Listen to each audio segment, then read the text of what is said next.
Welcome back, Lelanders, to a new green ship edition of Clone Evolution. Let's see, is everything working? Now, I did some changes to my computer setup. For everyone's been wondering where I've been, let's crack open a drink. Today we got some Palm Bay. It's called Key Lime Cherry. So if anyone's ever tried that before, 5%. Not to promote alcohol, but it is it the weekend still? Sunday night, yes it is. Now let's see, did we get all the Discord stuff sent? Yeah, we did. Oh yeah, and welcome all the new members to Discord. Let's give a shout out to them before we really start. We got, who was it that joined? Razik? No. Glad to hear, Razik. Yeah, it is Razik. Thanks for joining. Oh, and Marco Polo. He's from Argentina. Yeah, thanks for joining as well. All the way from Buenos Aires. No, I'm not sure where. One of my friends from Argentina used to always brag about how good Buenos Aires is. Hey, Steadfast is here already. Welcome to the show. Wow, this is a weird drink. I've never tried lime before. And cherries. It's okay. A little bit too limey. Alright, let's get back to the game. No, I switched to a 3-monitor setup so that I could change some of the wiring in my room. Now I've got more emphasis on the computer being hooked up to the TV rather than 4 monitors. So now I got 3 computer monitors and the TV. I might switch it back to 4, but we're going to try it with 3 for a while and see how it goes. It's weird. I used to always use 1 monitor. I switched to 2. I was like, oh, who would ever need more than 2? Then I switched to 3. I was like, holy shit, 3's amazing. Then I switched to 4. I was like, oh my god, 4 is like the best yet. I'm still talking about computers here. Alright, let's see. Get your mind out of the gutter. Alright, let's see. Now, I've still been playing the game, but I've been resting a lot again. I don't know, I noticed what it is. Even in the last stream I recorded when I was watching it, my voice is really down in the dumps still. I think what it is I had so much fun on my vacation, and it's hard to adjust to going back to my old life again. Sitting on the computer all day, getting tired all the time. Vaporizing too much weed. I know it's a lot of bad habits, and I shouldn't blame it on just living here. But when you're on vacation, it is easier to stop. Alright, delete all. Now, just like my friend from Quebec was telling me though, he's like, once you've lived up north for a while, and you get everything established, then you start getting back into the old habits where you just watch TV too much, and because eventually you just get established and everything's the same.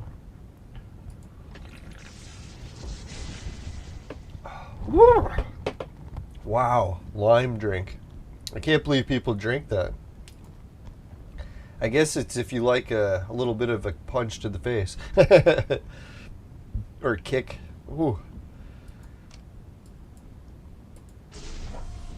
No, I think I got really down in the dumps too because there was a lot of bad news about how bad the house was, but I knew it was coming. Still a little hard to take. Hey King, how's it going? Yeah, Palm Bay trees, cherry lime. I shouldn't say I hate the drink, but man, it's strong. Even at 5%. Whew. Oh yeah, it's mixed with vodka, that's why. Probably only gonna have one because I only have one. Makes it easy to moderate your drinking if you only buy 1 can. It's like, ah, fuck, now I need more and I only have 1. Alright, I switched it to the electric hero we need, so we're just trying to tank all those up. We'll see what we're at. Pretty sure we just got 5 there. We had 3 before, so we're probably at 8. Now, I hope everyone had a good weekend in Canada Day. My Canada Day was fantastic, surprisingly.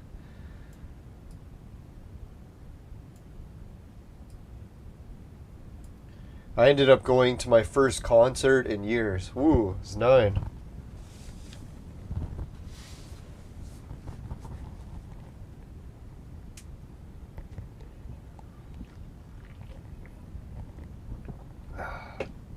Yeah, the foundation at the house is mess, but you know what's weird? When I went onto the website for like the Ontario Builder Code thing to find out what kind of house size I have to build, it actually said on the website that they've started to relax the restrictions to allow people to build smaller and smaller tiny houses. So they said there's really no limit on how small of a house you want to build. So I don't know, it's kind of funny. I'm thinking really what my neighbor had the best idea too. Build the smallest, tiniest house possible and then just park a trailer next to it, an RV. And as long as my house is big enough to fit a washroom and a kitchen, stuff with plumbing, and then I can just attach an RV to it and have the RV be a dry RV. So if you need the plumbing, you have to go into the house. But that would be great because then I could cover my roof on my garage, fix it up, cover it with solar panels, and then have enough solar panels to possibly heat the house.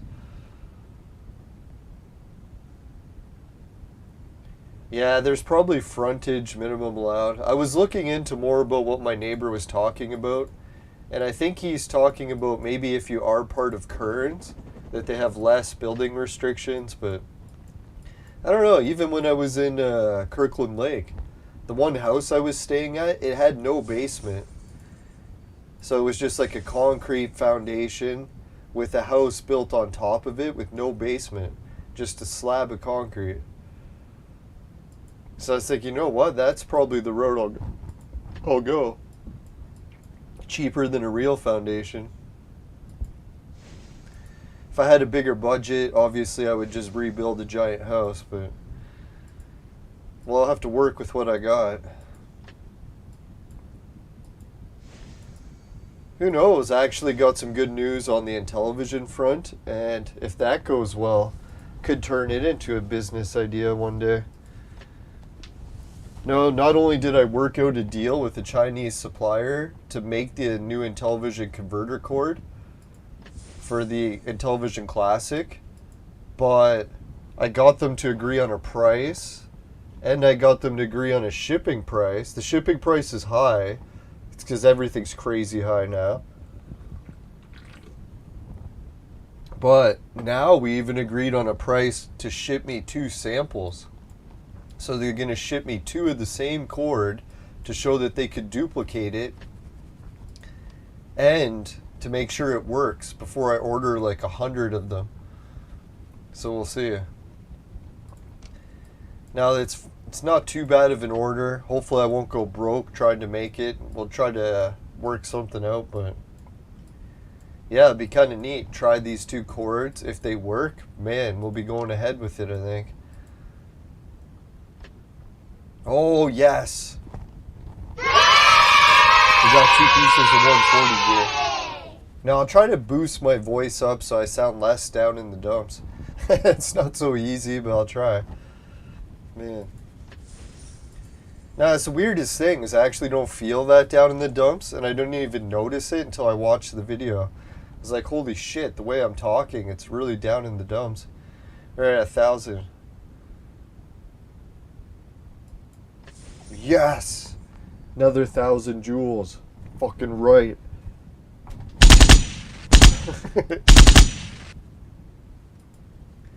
Now, it's the thing when you come back from vacations, right? Everything's so fun on vacation. Then you come back to your regular life and you're like, oh shit, man. Wish I could just go back on vacation.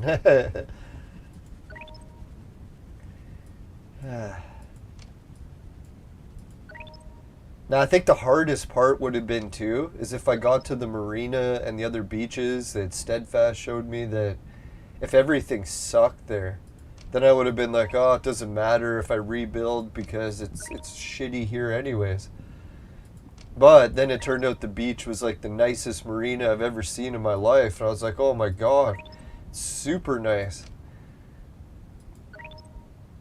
Let's try fighting Suki.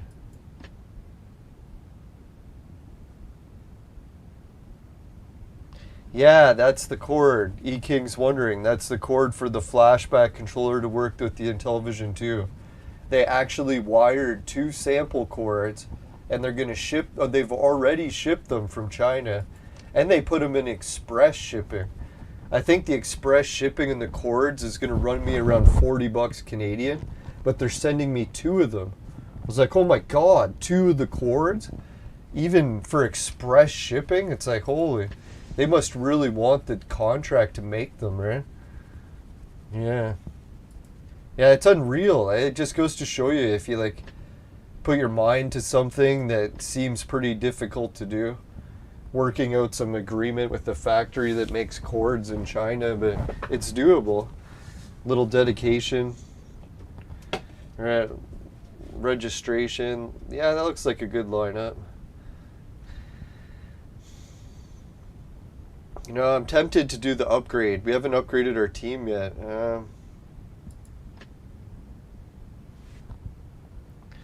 Yeah, that'd be the weird thing, because if the samples work, I think they might be the only cords that have ever been made by like an actual company, where it's not like just some guy cutting cords and reattaching them. They're actually made that way. They still have to weld the cords together, but it's just the pin placement will be different. And I gave the Chinese factory the diagrams from the message board, so hopefully that works. Not that there's been an update in the forum and I gave them the wrong ones. We'll see.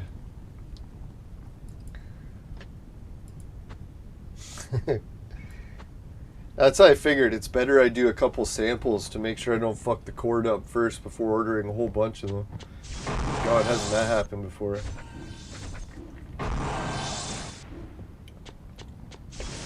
Yeah, it's the thing. I didn't even specify the length. If I had to guess, it's probably what standard, what is it, Atari, what is it, adapter cord length. So probably 3 to 4 feet maybe.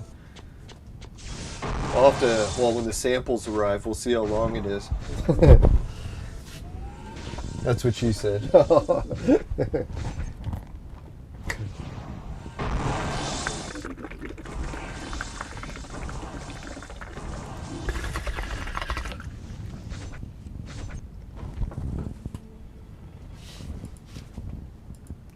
Yeah, so that's what kind of really got to me when I seen how nice it was up north. I'm like, man, if I can finish a trailer or RV or something here, it's like a fucking paradise to visit.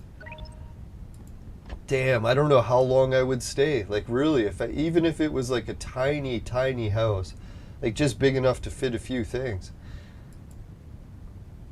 I would still try to spend like months of the year there. It'd be fun.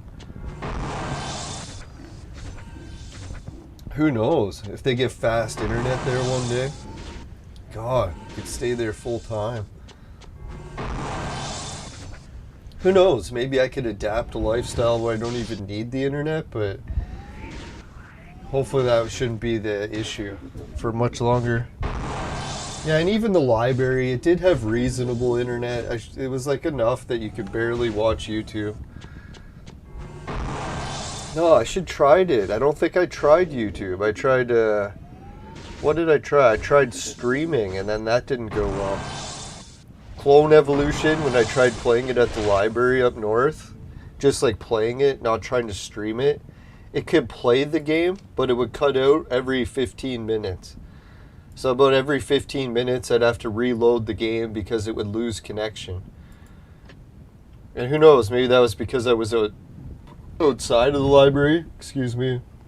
I was playing in the parking lot, but I was able to stream at the library from as far as like halfway up the road. So it's fucking a shame, man. My house is almost halfway to the free internet signal. If I just had a good antenna, I bet you I could pick it up.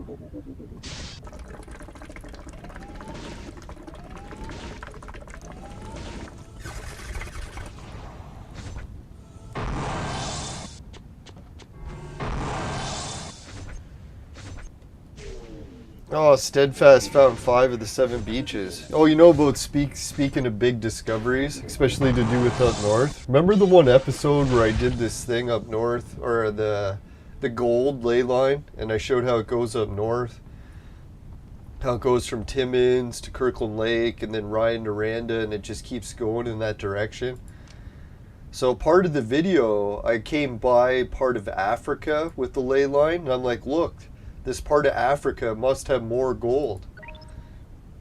And there wasn't going through the Congo, so I was surprised. I'm surprised it didn't go through the Congo, because that's usually where you hear the most gold in Africa. But instead it went through a different area. And guess what happened this week? They announced that there was another big gold discovery in Africa. And guess where it is? It's right on the line where I was talking about.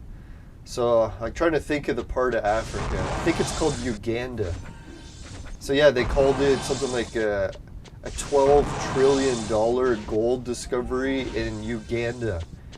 And it's right on the ley line of gold. The same one that runs through Kirkland Lake and all that.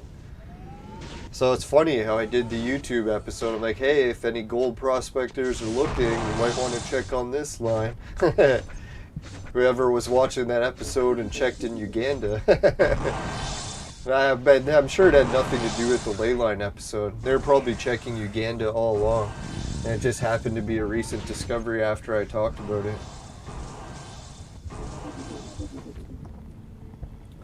It's probably a discovery that dates back like a decade, and they just slowly release the information now.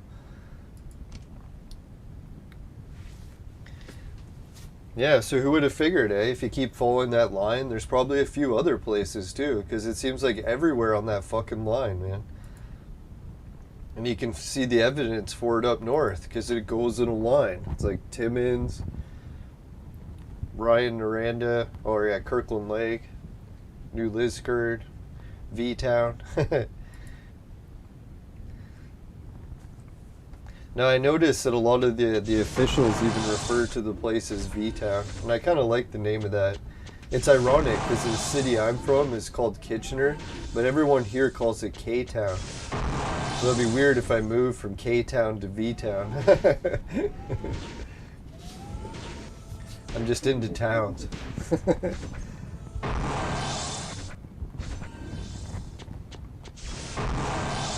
Now, and even if I fail at building a house, maybe the RV plan will work, because fuck, man, I was looking at some really nice RVs. Like ones that are like nice as a house. So even if only I park in an RV, I think the problem the city will give you is if you don't have a washroom. So that's probably why. If you park an RV there and you don't have a washroom, then they'll be like, hey man, you got to find another place to park it. But if you can build a tiny house and it's hooked up to the septic sink and it has a washroom, then the city's probably like, alright, you can park an RV there as long as you're using the washroom in the house. Because I don't think any of the neighbors want someone to keep using a fucking RV to shit in all the time. It would stink. I know you could empty it out and stuff, but still. Unless you had it hooked up. Oh, P-Town is Petrolia and Sarnia. That's pretty cool. Yeah, I'm looking forward to the controller company. The controller company actually got back to me, but when I showed them the diagrams for the Intellivision controller, they didn't really get back to me yet. So I don't know if that means they're just ghosting me now, because the controller was way beyond them. Or maybe it means they're actually working on it. It's just taking longer to respond than the cord company. Because I'm sure the cord company, that's a pretty quick response. Like, it doesn't take them long to figure out if they can solder a few cords together. And they didn't have to change anything. They just had to put it together differently. So that was the main thing that made it possible to make that cord, is really when you contact the factory, they're not doing anything differently other than just slightly changing the pin placement. They don't actually change the components of the wire at all. It's all the same materials. They're just assembling it different, which makes it a lot easier to get a modification. When it comes to something like an Intellivision controller, that's like a whole new mold that they'd have to make. So that'd probably be like a $10,000 investment to get a new controller made at least. So hopefully it doesn't come to that. Alright, so we got to do the bounty missions. I want to make sure I don't forget these, and they take forever, so let's do them now. Holy fuck, all garbage. Yeah, I don't know if anyone heard the cryptocurrency news, but apparently they suspended some of the wallets because Bitcoin's crashing again. They said it could make it under 10,000. Can you imagine? Not to make fun of it at all, but man, it's brutal. Especially for all the people that invested a lot of money in it. I'd like to say I saw it coming, but I never thought Bitcoin would ever crash this low.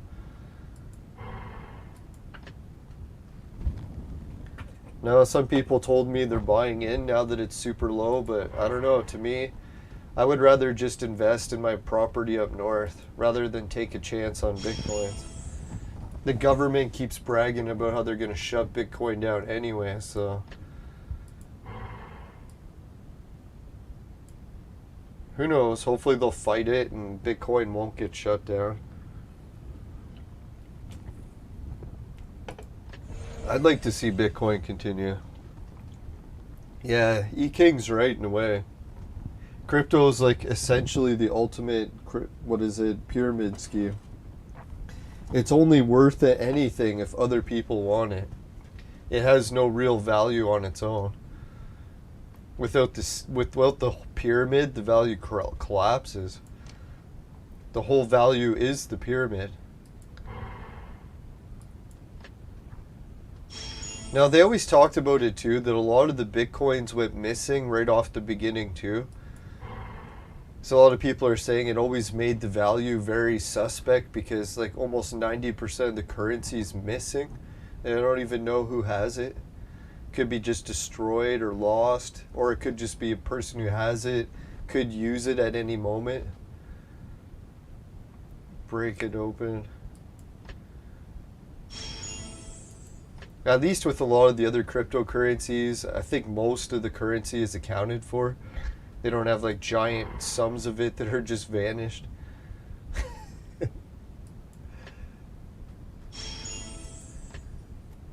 But I like the high risk reward thing. It's nice to know in life that there is people that just invest a little bit of money and make it big. If they happen to get it on the right thing.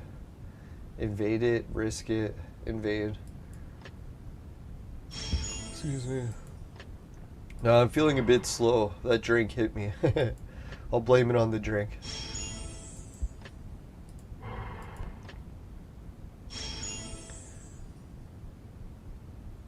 Oh, no way. Steadfast is able to draw? That's wild. Yeah, if you want to sell sketches and stuff, I'm not sure either, eh? There's probably some website for artists. Who knows?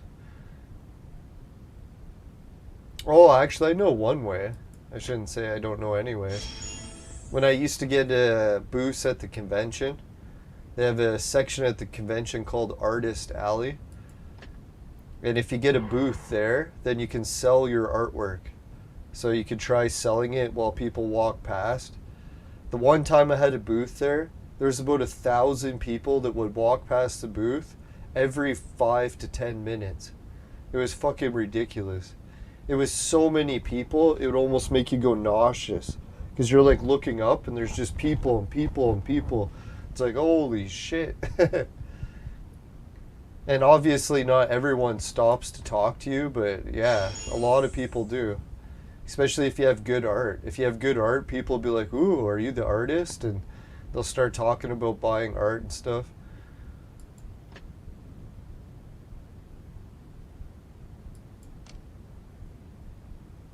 Yeah, I always dreamed about being good at art, because I struggle even to draw letters. The alphabet is even near beyond my art capability. That's unlucky that I speak English. If I had to write other characters in other languages, I don't know if I'd be doing it. I think it's fair though. It's usually how the creator makes people. They usually are good at one thing and other things not so good. So I accept that I'm not good at art. Tried it, never got better. Rob, deal.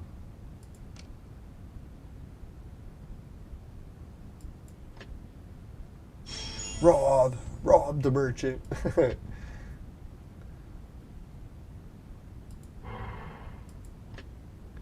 Now, I miss going to the conventions, but I think it's still a bit too soon with the pandemics. Although it is a bit ridiculous, because I'm already traveling in Toronto with giant crowds of people with no masks, so there's really no difference between what I've already been doing and a convention. Help devour. Yeah, let's do it. Not to downplay it or anything, but dear God, man. I should have made some videos about the rooms and places I was packed in.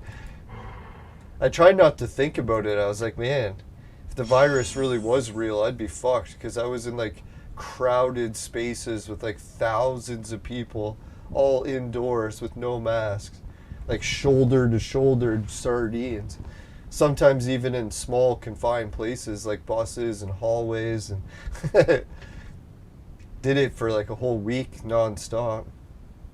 Well, I shouldn't say a week, a full day. Felt like a week. It's like, I don't know how many hours, 14 hours.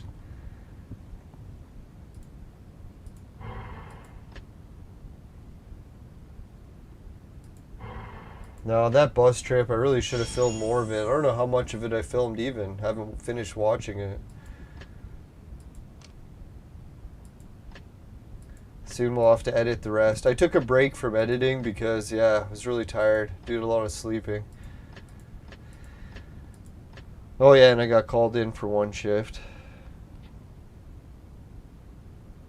Oh, it's the artist. He paid you. And he gave you a drawing. Oh, lucky. Man. Yeah, it sounds like a nice payment. Hey, well, maybe check it out. If you want to take a picture of it, share it in the Discord sometime. Maybe one of the viewers want to buy it. I'm actually kind of tempted. How does your camera work where you can't see the stick? Oh, E-King. I know, sometimes people think it looks like a drone shot. I wish it was. I always wanted to do that as a drone shot. Now, they say when you're a magician, you're not supposed to give away your tricks, but it's not that big of a trick. It's really just, what do they call it? The invisible selfie stick. And what it is, Devour, it's basically, you have to use any selfie stick that's pretty small. Can't make it too big of one. And then you have to use a specific camera and then a specific editing stuff. So what I do is I usually use the Insta360 camera on a selfie stick. That's how I do it. Now the neat part of it is it makes your camera seem like it's just floating there, because you can pivot the angle in any direction, and it makes the selfie stick disappear. So if you can hold it in your hand and make it seem like you're not holding anything, then yeah, you're fine. Or if you have some sort of mount on you. One of the ones I have is a mount on a backpack. I haven't used it much yet because it's pretty heavy, but we're going to get to using that more in some videos. Yeah, the invisible selfie stick is sort of like the camera technology I dreamed of when I was a kid. Can't believe we already have it. Makes you wonder what's going to come out next. It's fucking amazing. Yeah, it's like I gotta try to figure, as much as I'm down in the dumps, there's so many good things to look forward to. The whole moon base. I was thinking, dear God, if I'm like a senior citizen, but I get to watch moon base stuff on TV, that'd be worth it. I know being a senior is probably pretty rough, but man, that'll be something good to look forward to. Rob, Lost Lamb.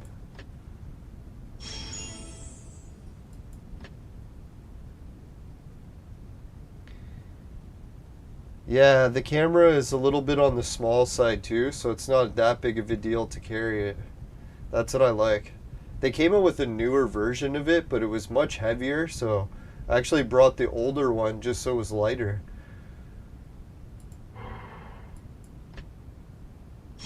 The only shitty thing is the battery lasts for less than an hour, so it's like I'm constantly changing the batteries, but it doesn't matter too much as long as you have a lot of patience to switch batteries.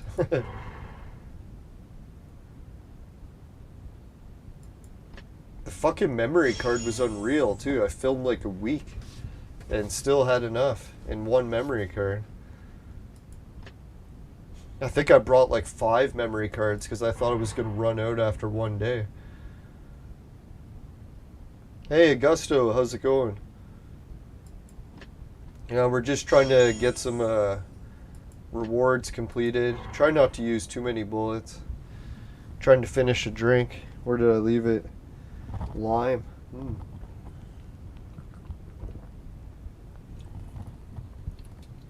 Ooh. Alright, the lime's starting to taste better. Now that I've drank a bit of it and adjusted. Ooh, it's still pretty potent.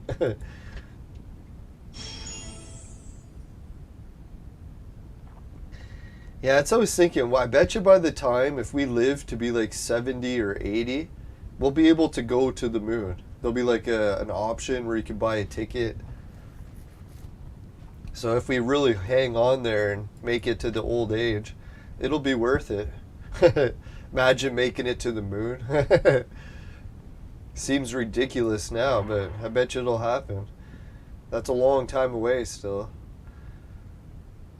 Not that long, sadly.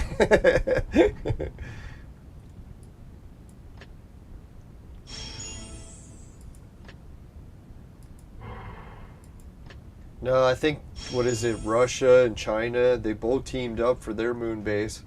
So it's literally a moon base race. I can't believe we're in like a new space race, and you hardly ever see any shit on TV. That's the fucked up part too. As soon as Russia and China start advertising it, it's like, surely don't they have some state propaganda TV where they're going to be launching commercials bragging about how Russia and China are going to build the first moon base?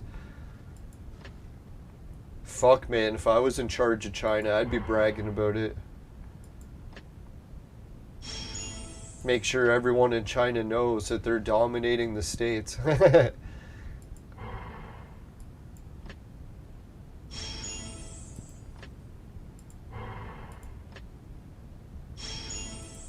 No, it's kind of neat to see China actually start to win the space race, because I think that's the only way that NASA would ever be forced to actually explore space. They've delayed it as long as they possibly could. The only reason they're even trying the moon base now is because they had no choice. It was either that or just concede completely to Russia or China. So now they have to pretend like they're going to try to win the race. If I had to guess, Russia and China are going to win it by a mile. And the states are just going to pretend like they're trying to get there, but their efforts won't even get close. Who knows? Maybe I'm wrong and NASA will win, but I'm not too confident.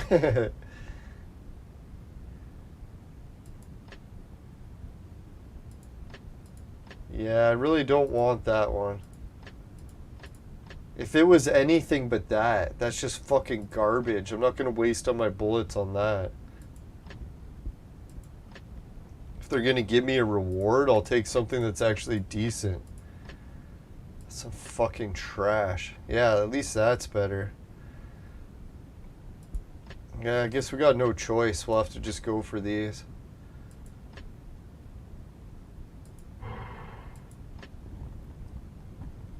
Yeah, I don't think I could drink too many of those coolers. It's funny, I only drank one cooler, and it feels like I already almost have a headache. No, it's too bad, because that watermelon cooler I drank, I didn't get a headache at all, and it was much bigger. And I drank it much faster. Oh well, I think it's probably just lime and vodka. So this combination doesn't really agree with me. Tastes kind of weird too.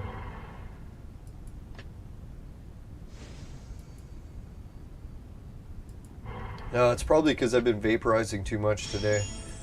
And I've been working on my computer, getting more video games hooked up. I got my Nintendo 3DS emulator working, hooked up to my TV so I can play it in 3D. You'll never guess, I found out how much the upgraded version of my TV costs if you want to buy it brand new. Back in the year 2016 is when it came out. Guess how much it cost? They had like a 4K version. It went up to as big as 80 inch, I think. And it was $7,000. I was like, holy fuck, 7,000? And that was US. So I was like, shit, man, no wonder hardly anyone had a 3D TV that was 4K. Fuck, man, you're looking at more than 4K $1,000. Thank God my TV didn't cost me that much. I just got it used. And it's only 1080, so...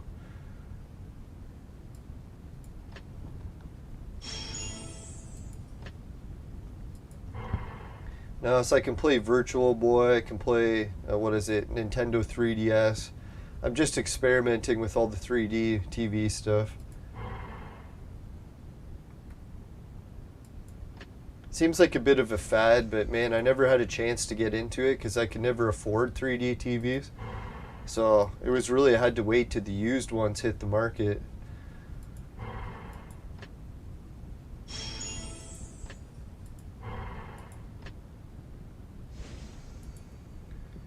Yeah, so I don't know if anyone's ever going to garage sales or shopping on Kijiji or Craigslist or whatever it is in your country or region. But if you can find some of those like 4K 3D TVs, fuck man, they must cost like over $10,000. Even used, I bet. I tried finding them on Amazon and eBay, and the only thing that was there was like replacement parts so you could fix them. No one actually had the TV itself for sale.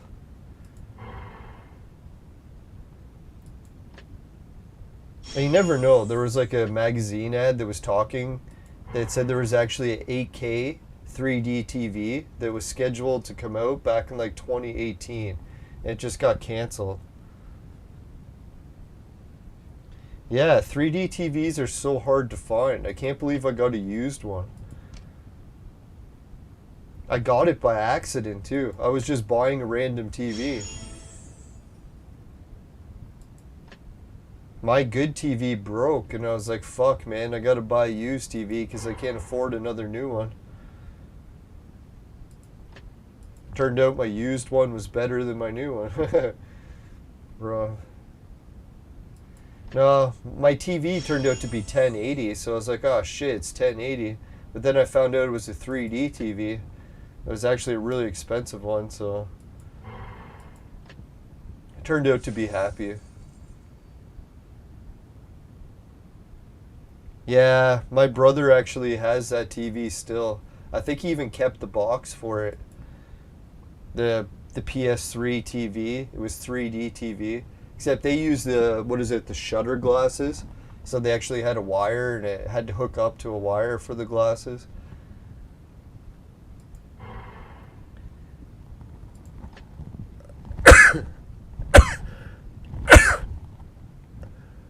Ah, God bless you. Whew.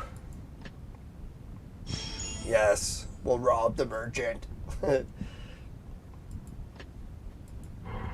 There, we got him.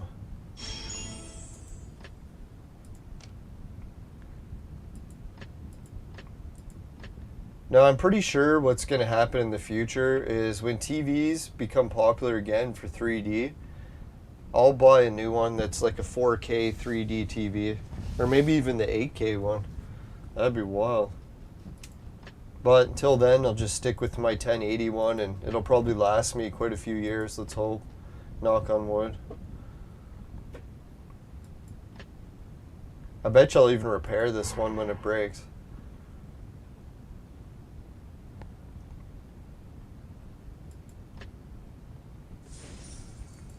No, I admit that the 3D glasses kind of hurt your eyes after a while, so I just try to play it and use it in small doses.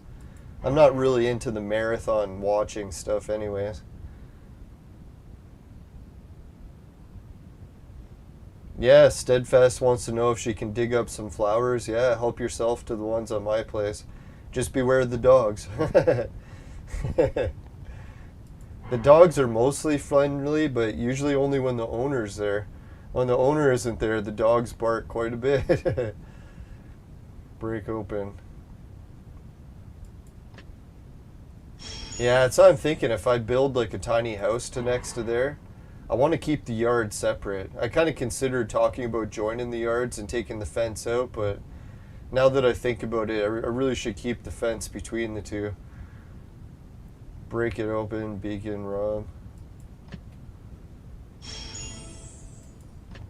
I'll just have to get a new fence and add it to it.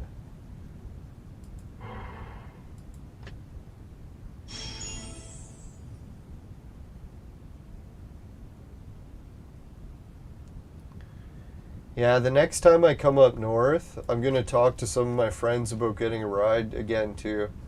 Because I got one friend that's in Toronto and he wants to go, so I'll talk to him and see if he has anyone that drives. And I've got some friends that like to fish, so I'll ask them if they want to drive up.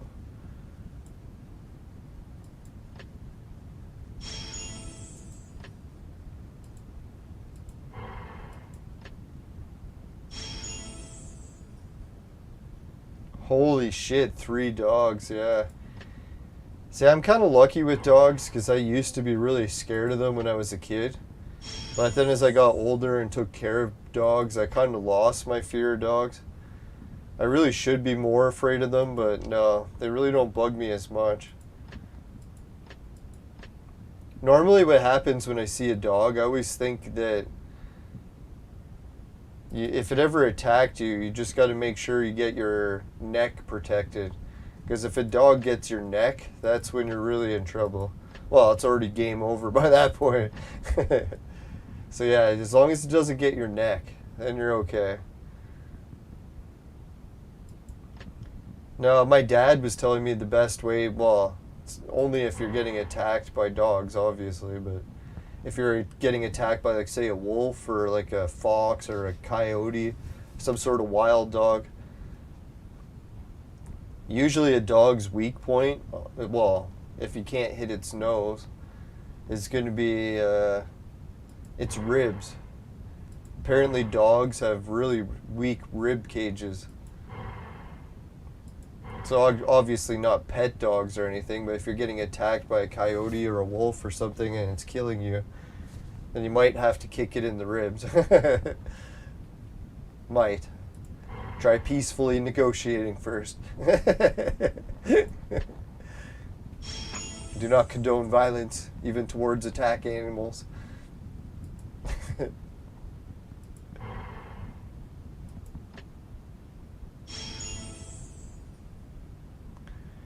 Yeah. Dogs, I guess, especially for women, would be worse because, well, even for guys, they're always trying to hump your leg, right? Unlock, break it open. Now, I'm babysitting, or animal sitting this week. I'm taking care of a cat, or 2 cats. And one of them's a hairless cat, so I'll probably do a video showing what it's like to bike over to my brother's place and take care of his hairless cat. Invade it.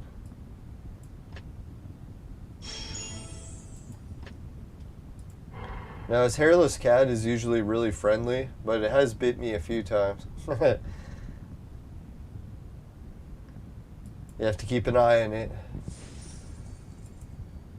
Now, he didn't bite me hard enough to bleed, but pretty close. No, normally he's very friendly, but he gets aggressive if you try to fight him. What happened was he was fighting another cat, and I tried to move him away from the other cat to play like referee between two cats, and that's when he bit me. Fucker. At least it wasn't enough to break the skin, but yeah, he was mad. He was fighting another cat. When I tried to just break it up, he didn't want to. I really should have filmed that for YouTube, eh? The Battle of the Cats.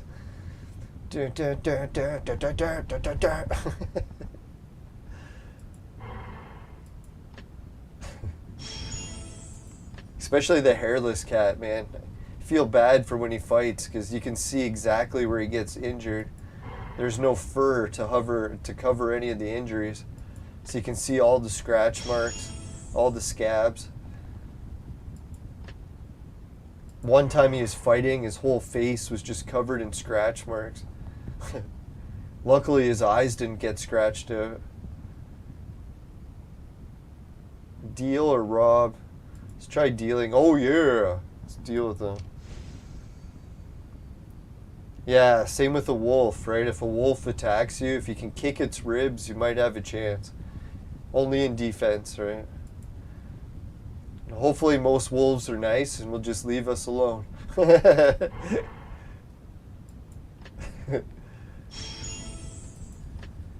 Now I'm gonna have to be careful because sometimes I'm camping in the woods alone, like far up wilderness where it's like full of huge wolves, bears, moose.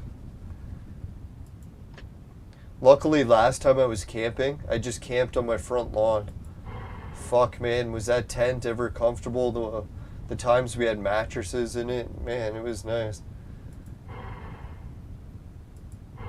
I didn't have to worry about animals as much because I had the giant dogs right next to me. Invade, yeah.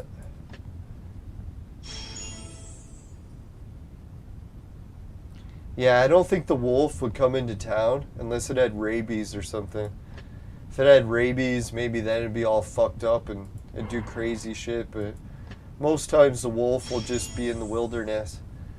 But a lot of times I'm out in the wilderness trying to walk home.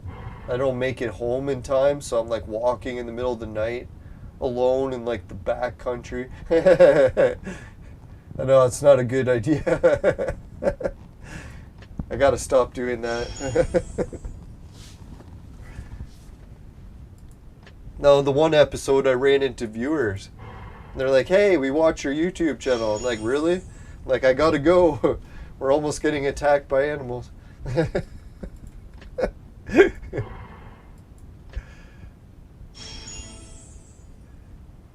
Now, usually the trick with dogs is you just play very aggressive towards them. It's sort of like a black bear. If you run from a black bear, it should attack you. But if you attack the black bear, then it usually runs away. And then the exception is mothers and cubs and all that stuff. But I wouldn't be attacking a mother with cubs, that's for sure.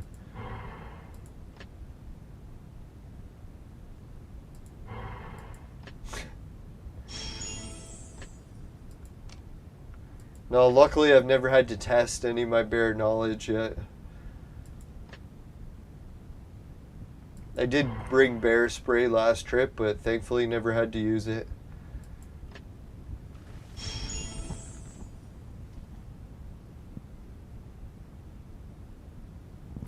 Yeah, guard dogs is very mean when you think about it, right? Because the dog shouldn't have to die just to protect someone. It's kind of like robots in the future. When Data on Star Trek, he always gets used as like a pawn. And then he talks about it, he's like, he's a sentient robot. If he dies, then it's an actual life form. So they had a whole court case and argued it, and I think Data won. Can't remember.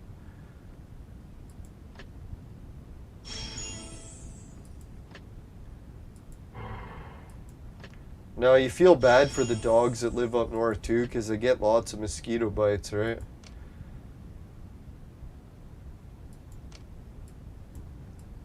Alright, at least we got that part finished. 7. 8, 9, 10, 11, 12. So we got 5 more. That's okay. We have to get them 4 stars finished. Fuck, really should have went for those other 2 5 stars, but oh well.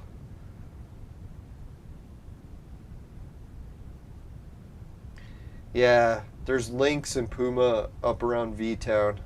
I talked to the guys at the lodge about it, and he told me, yeah, people see the links. I don't think it's a Puma, but I don't know the difference between a lynx and a Puma anyway, so I don't think I could tell if I seen one or the other. Someone was telling me it's a different paw size, or maybe it's a different ear shape. I don't know.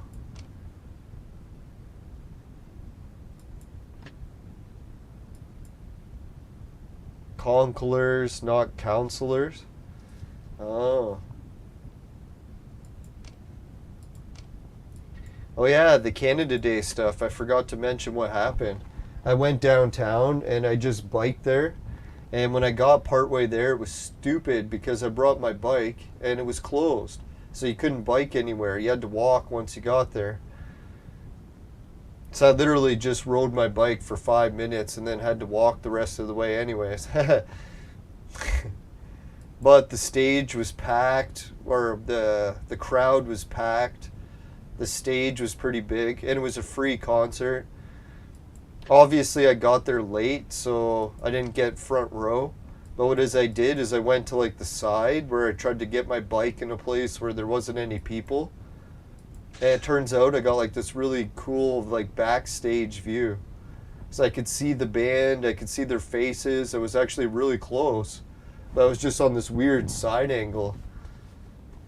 So it wasn't like face on, but it was like a side view. But I didn't care, so at least I could still see everything.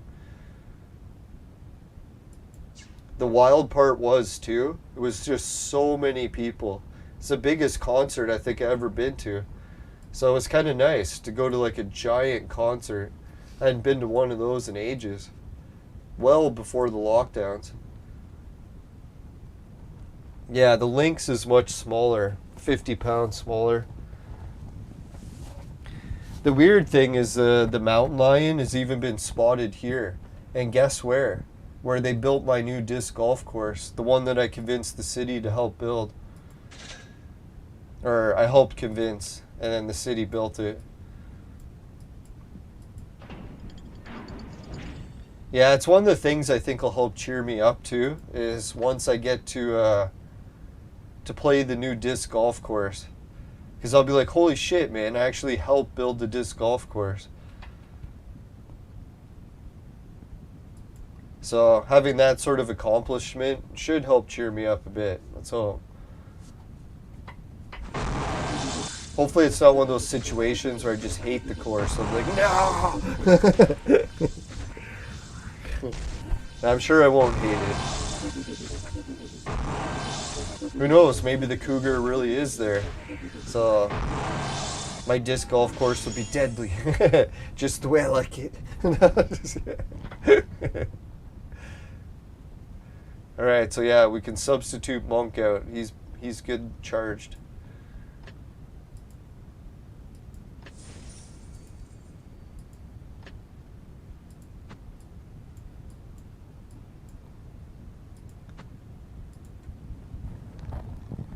No, I'm still so glad that other guy came to the meeting for the disc golf course.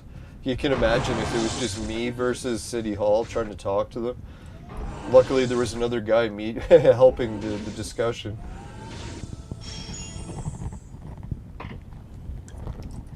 Yeah, he was like a genius too. I was like, oh, thank God. He really saved the day. But at least I organized the meeting.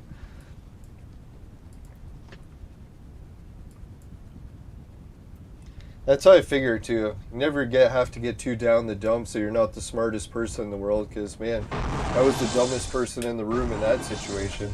But I was also the person that organized it. Go figure. How that worked. I bet you that's what everyone at the meeting was probably thinking. They're like, who organized this meeting? Was it this guy? It's like, yes, it was me.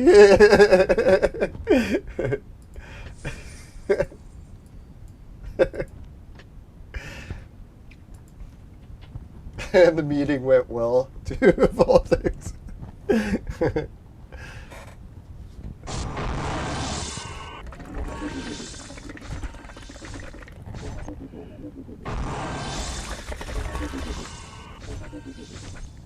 Oh, some escape from a zoo. So that would explain it. Because in my city it was so funny. Well, I shouldn't say funny. It was scary for the people it happened to. But anyways, there were some ladies that were like walking their dogs. Or no, it was one lady who was walking her dog. And she was walking in the park where my disc golf course is being built. So she's walking the dog. All of a sudden she comes around the corner and there's the cougar. And it's like staring at them like it's going to attack. So all of a sudden she froze. She's like, oh my god, is this a real cougar? Or is it like someone's pet? Or what's going on here, right? So I can't remember what happened, if she ran away or if the cougar ran away or whatever happened, but they never got attacked. And they went to the city. And they told the city, they're like, oh my god, there's like a lion or a cougar that's escaped from the zoo. So they started to tell people to like, go look for a fucking cougar in this park. But then the city just laughed. They said there's no way, because there was no missing lions or tigers or anything like that, or cougars. So they made fun of the lady and said she must have just been hallucinating, or she has a wild imagination or something. But it was funny because the lady said that she wasn't making it up, and she was so scared that she would never go back to that park. She said not until they caught the cougar, because she believed it was still on the loose. Oh yeah, and then guess what happened? Like a week later, another lady reported the same thing. So they're like, oh fuck. Now they have 2 people that reported the cougar. But you know what the city said? Same thing. They said that there must have just been 2 ladies that imagined it. But I think once you have 2 people that saw it, that's when you gotta wonder, right? Like, if it was just one lady, okay, maybe she imagined it, but if it's 2 separate people, like, what are the odds of that, right? Watch, it's like 20 people have seen it, and they're like, ah, still imagining it. No, it's probably 5. It's like once 5 people have seen it, then they'll be like, all right, finally we'll start going to look for it. Watch, the fucking lion or cougars have been living in the fucking woods for like years. No one's caught them yet. No one believes they're even there.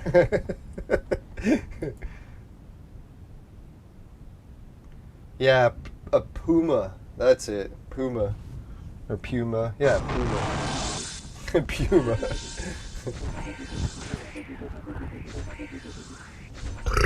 Oh, excuse me. Sorry, that was the can. I had nothing to do with it. Whew.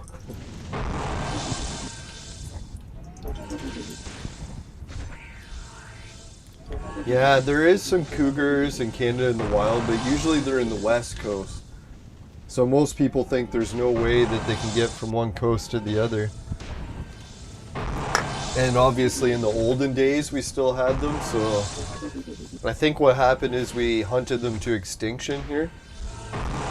So there's always a possibility that they would come back from extinction if the same way they got here reoccurred. That's I always think that's funny with extinction in animals. Well, I guess it's not funny, but people are always like, oh, an animal, it's going extinct forever. I'm like, well, obviously it can't go extinct forever, because however it came into existence in the first place could just happen again, right? Especially if it's some sort of cycle where everything's happening multiple times. Could be the theory that things really do only get created once. But I highly doubt it. If it got created once, why wouldn't it just happen again one day? So hopefully every extinct animal actually has a chance to come back. That'd be sweet. And I'm trying not to go too far. I'm just going around the corner. Oh. I got a liquor cabinet over here. Oh. I ran out of one drink, but... Oh, you son of a bitch. Oh. Now the problem with this is the cord is right at the edge. Oh. There we go. Guess I could have just took it off, but that'd be a lot of work. I don't have any more coolers, but I was thinking the closest thing I got to it is the Crunk. It's a honey liqueur. Sadly, my roommate drank like half the bottle. One day she was really pissed off. Luckily it seemed to work. Cheered her up and was happy again by the next day.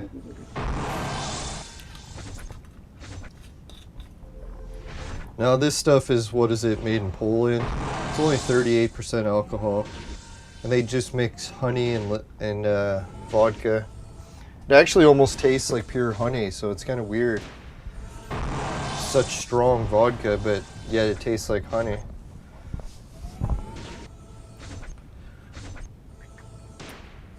It's definitely like honey with a kick. Oh yeah, it tastes actually weaker than the cooler. Oh, near London. Now I saw a weird creature in a river once when I was a kid. But now that I think about it, there's always weird creatures in those, so could have been anything. Groundhog or who knows.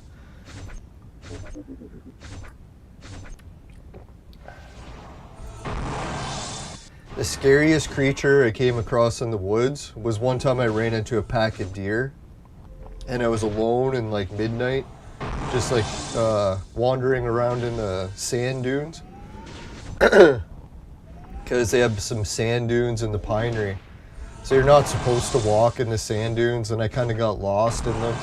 And it was like midnight. All of a sudden I turned the corner and there's a whole bunch of deer just standing right next to me. And they sort of like snarled like they were angry. And then I whistled at them and then they ran away. Or no, I think I ran away. That's what it was. I was trying to think, who ran away again? I can't remember. I think it was me. Luckily, they didn't chase me, so I was okay.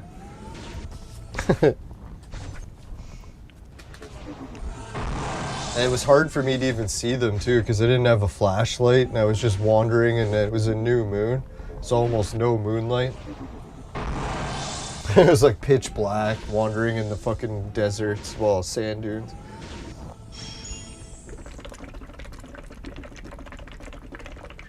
Luckily, after a few hours of wandering, I did find my way back. Yeah. The dunes at the Pinery, one of the nicest places on earth that I've been to.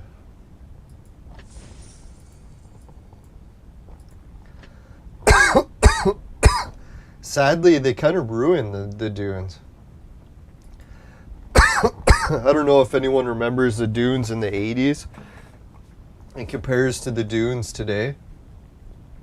They did a rehabilitation project where in the olden days, they just cut down all the grass. So you didn't have to worry about grass. You could just walk in the sand dunes. And it was like a giant sandbox and everyone could play in it. And it was the best part of the park. It's like a fucking giant sandbox. But then the environmentalists came and they're like, you know what? You're not allowed to play in the sand dunes anymore.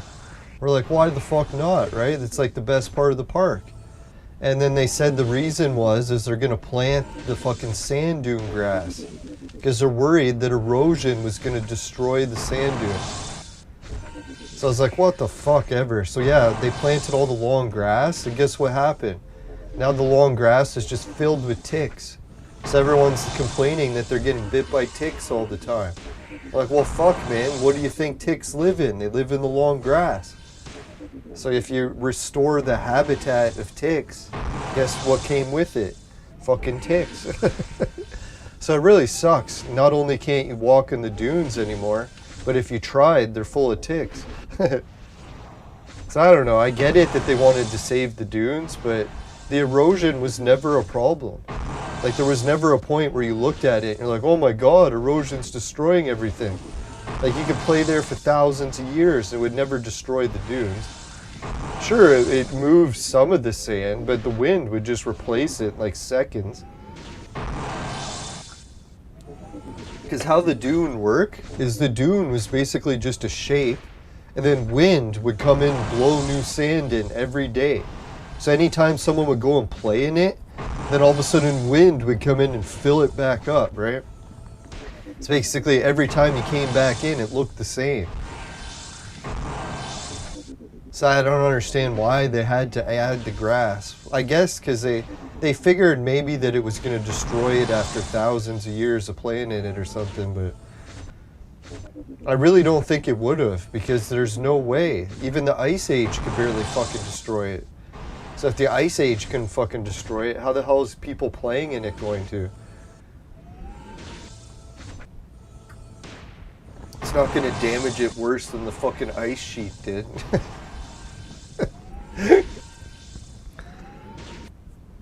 Yeah. Oh well, hopefully one day they'll come up with a compromise. They'll be like, hey, maybe we can just plant a shorter grass. So it's like still grass, but it doesn't have to be long grass for fucking ticks to fill it. So yeah, let's plant some grass so we can just mow, keep it a short length, and you can keep your fucking grass in the dunes. Oh well. Now I'm supposed to go back to the Pinery in a few weeks, so we'll do a VR video of the Pinery. So if anyone's missing the Pinery and they got VR, then they have something that they can watch and experience what it's like to be at the Pinery. And if someone's never been to the Pinery and they've got VR, then you're in for a treat, because it's a really nice park. It's probably one of the best parks in the entire province. I don't know if most of it will look very good in VR. We'll try.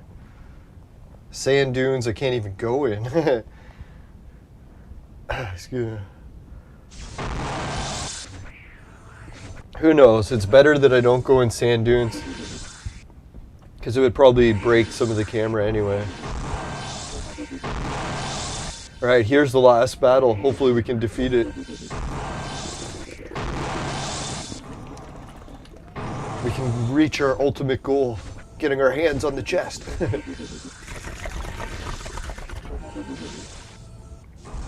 Yeah, that's probably why. Some people took it too far, and then they started driving the fucking sand, or the dune buggies. And once you drive the dune buggies in the dunes, that's when they said, hey, let's plant the long grass to restore the damage. So really, we should have probably just said something about the dune buggies before it ever got that bad. You know, that's why someone was telling me actually over Canada Day. I won't mention who it is, but it was just one of my friends actually had an intervention. I don't know for who, someone they knew, maybe in their family or something. So yeah, we were saying, isn't it nice sometimes when people actually get together and have an intervention to help before it actually reaches that bad of a point? It's not always easy to do. A lot of people just avoid talking about it. There's a difficult situation. Sort of like clone evolution. I got this hero and I'm supposed to make a new red hero. I can't figure out what red star I'm gonna do. I just keep avoiding it.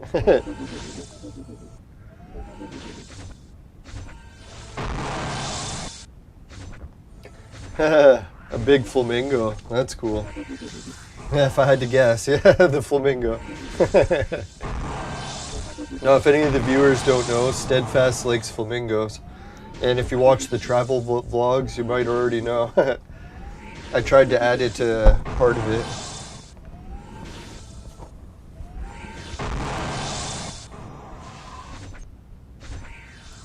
Now, the travel vlog series still has lots of episodes, so don't anyone worry that it's over.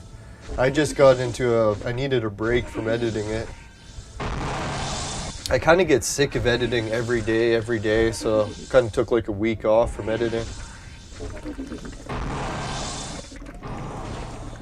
Basically, when I edit videos, I can do it every day, all day for like a week. Then I'm like, oh God, I just want a break from it. That's how I was thinking one day, if I ever actually got enough money to like hire employees, shit, I could just vlog all the time and get them to do all the editing and posting. So I could just do the fun parts. Let them do all the work. That'd be neat. I bet you that's how a lot of YouTubers create content so quickly. They reach the point where their fans just do it for them. They do all the hard work.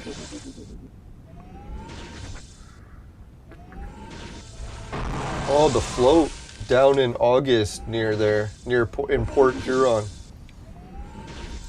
Yeah, I'm gonna have to do more exploring. There's definitely a lot of road trips I want to go on.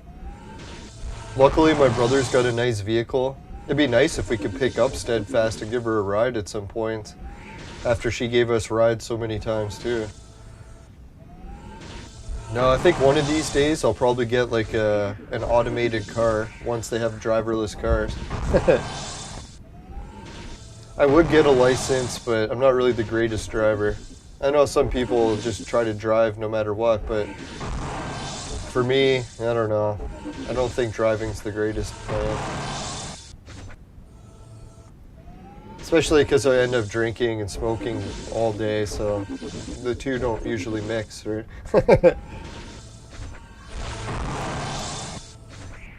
I'd be getting a license and I would never be able to use it.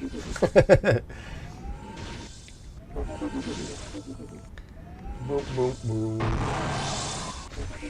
Alright, so who do we gonna make it? Oh yeah, that's what I was gonna say in the Discord. Forgot, where is it? Discord. There it is. So in the Discord, we got some advice from Regal, and he was showing what his team looks like if he wants to give advice on what heroes he would make red. So there we go. Let's make it bigger so we can all see it. That's what she said. So these are some of the heroes I was thinking of getting. Odin and Beowulf. And then we'll have basically the same team as Regal. So isn't that weird, eh? I shouldn't say weird. When you think about it, we're playing the same game, so we probably would go for the same team, but... Yeah, so who knows? Maybe we'll give it to one of the water heroes. I was thinking Skady or...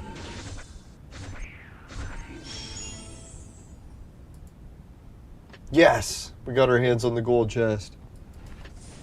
Fucking rogue.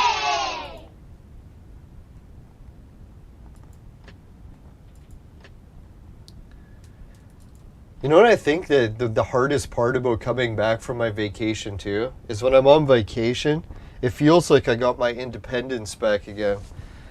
I'm like, oh yeah, this is like my own place. One day I could fix it up and stay there and not have to have any rules from anyone else bothering me.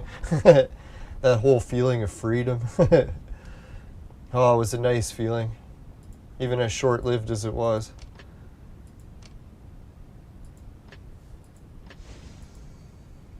Even staying in a tent too, I'm like, at least it's my tent. My front lawn. Yeah. Freedom. 140. Yeah, let's make some new gear.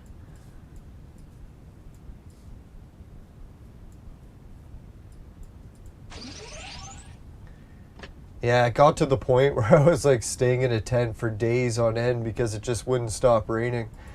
Like, is this going to be my trip? Staying in a tent? Luckily, the rain let up sometimes.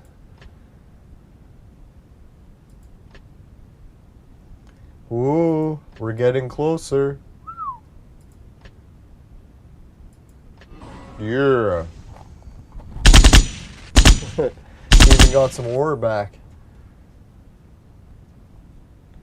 Yeah, we're reaching the point where our whole team almost has 150 gear. Our whole main team.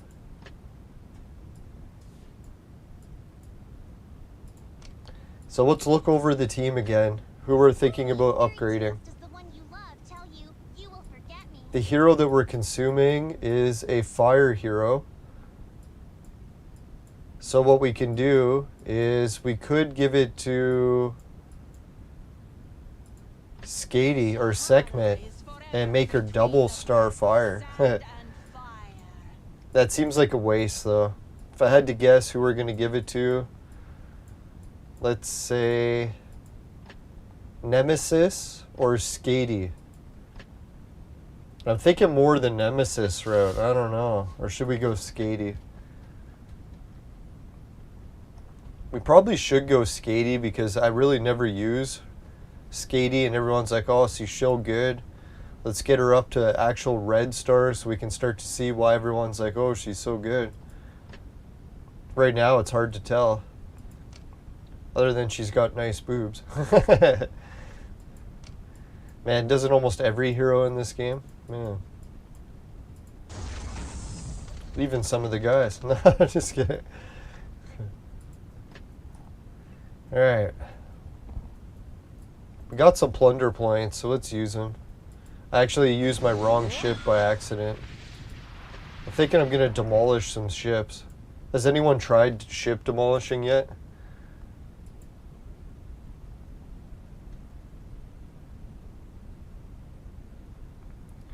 Have I already put Umbuzo into Alice's DNA? No, not yet.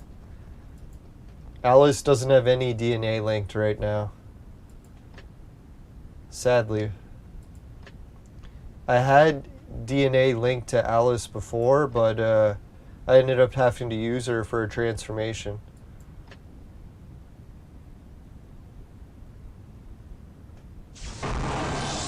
Yeah, her dress is nice.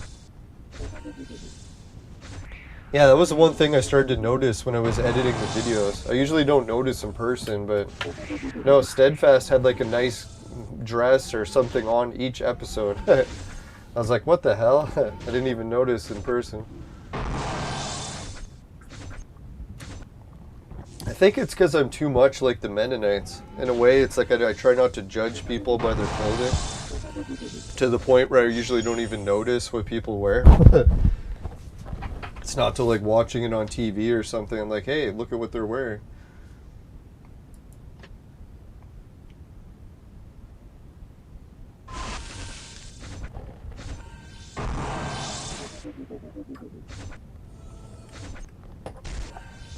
Yeah, it's probably why I always dress in black too. It's like I'm secretly part Amish or Mennonite.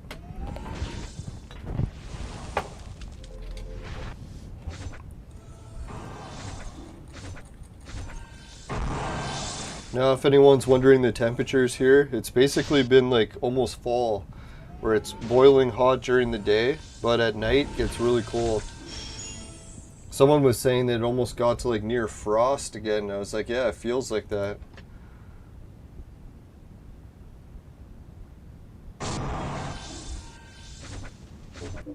Oh, finally! Augusto's got some information for us. He says if you're gonna loot the ship, loot the one that is on the left side. It means that it returns from the planet. So that makes more sense. I was trying to figure out how do we make sure we kill the right ships so we make sure we get loot back.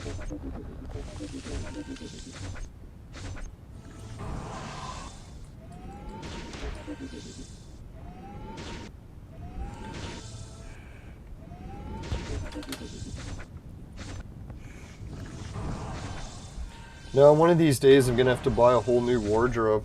I haven't bought clothes in years. Usually I get carried away just using old ones for as long as I can wear them. In my cases, that's like 10 years sometimes. Especially if I get a polyester shirt. If I get polyester, it feels like it lasts forever.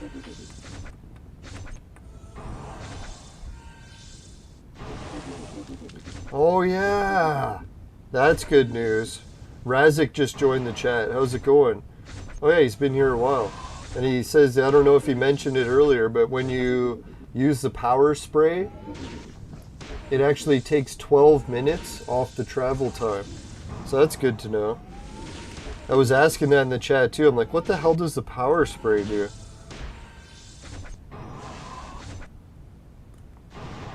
So if you want to speed up the travel time.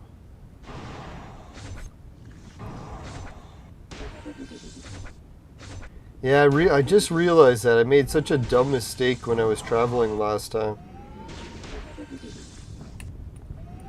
Last time I like fucked up so badly when I was using the transit system, but I still managed to get home. And I only filmed like, yeah, I guess I filmed parts of it. We'll see how it turned out, but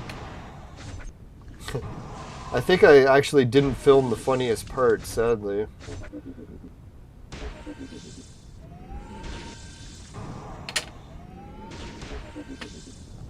Yeah, we'll have to watch it, see how it turns.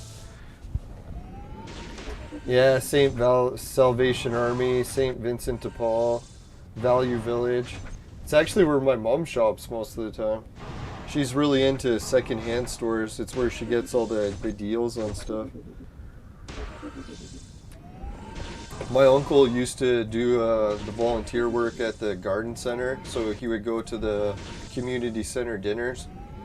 And they'd be at the St. Vincent de Paul building. So I've gone to dances and dinners at the soup kitchen there. It's actually a really nice building, super nice people. That's why it kind of pisses me off when people make fun of the homeless community, because usually all the volunteers helping there are some of the nicest people you ever meet.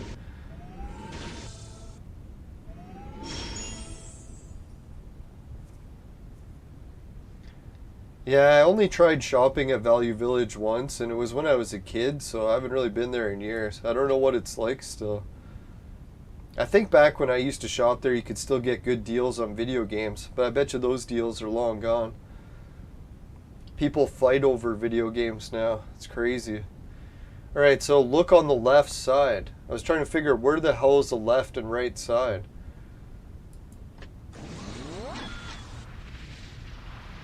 How do you tell what's left and what's right? This is left.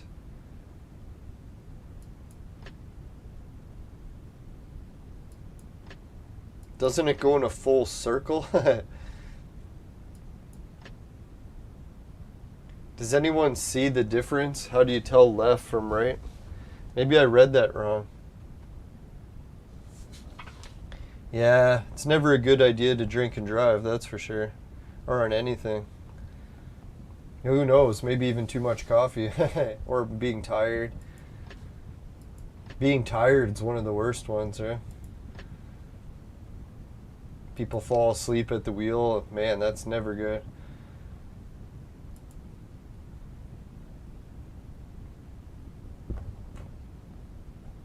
I don't know. Left side.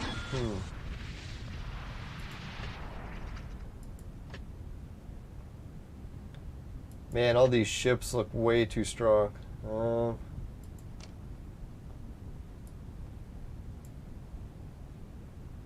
Value Village. Village. Yeah, I can't pronounce anything. Not even my own name. It's funny when people ask me how to pronounce my name. I'm like, I'm the worst person to ask.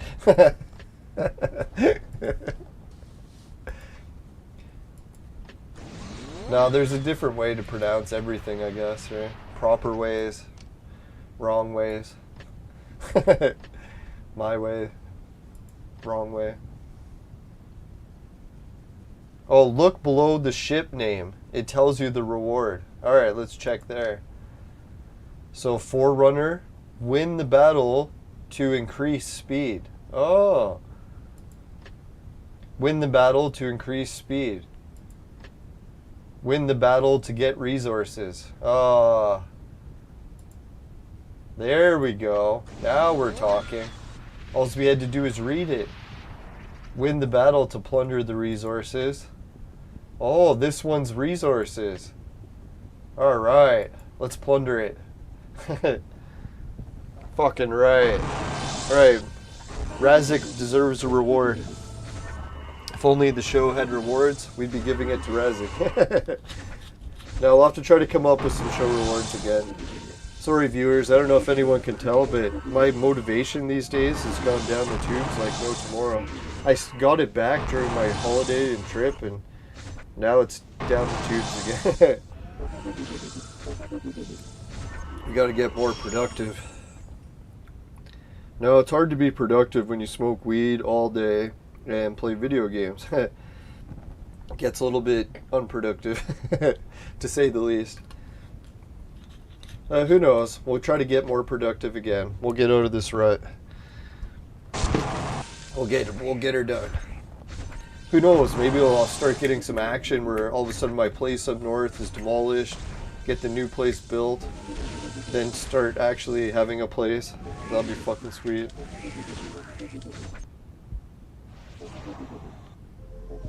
Yeah.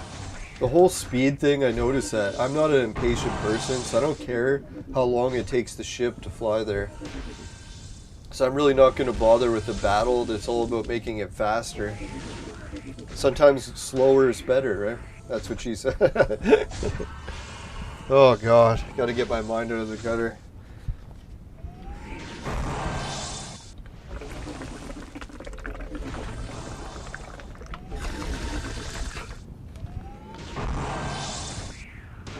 I can't believe that gold discovery though, man. That's kind of freaking me out, right? Like, I can't believe that big gold discovery right on the line.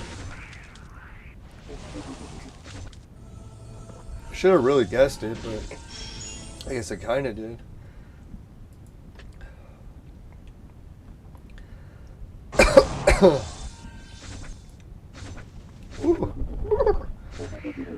Oh man, if anyone likes service berries or Saskatoon berries or whatever you want to call them, now's the time to come visit. My house is loaded with service berries. It's like I was outside picking them and I can like pick a handful in like a minute. The trees, just all of them are ripe. Some of them are even overripe. And the birds are enjoying them, so I'm trying not to eat them all, but yeah, like you could probably pick a whole basket in like a half hour.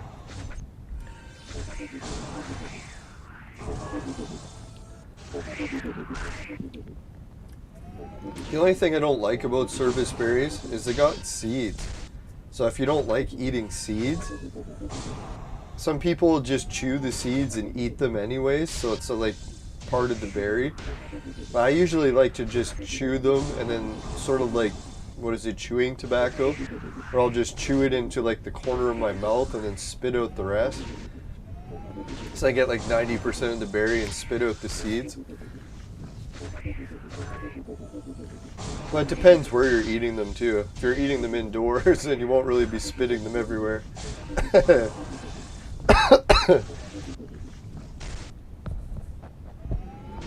Now, some people that make them into jam and cook them onto pie and stuff, I think the seeds break down, so you don't even notice the seeds.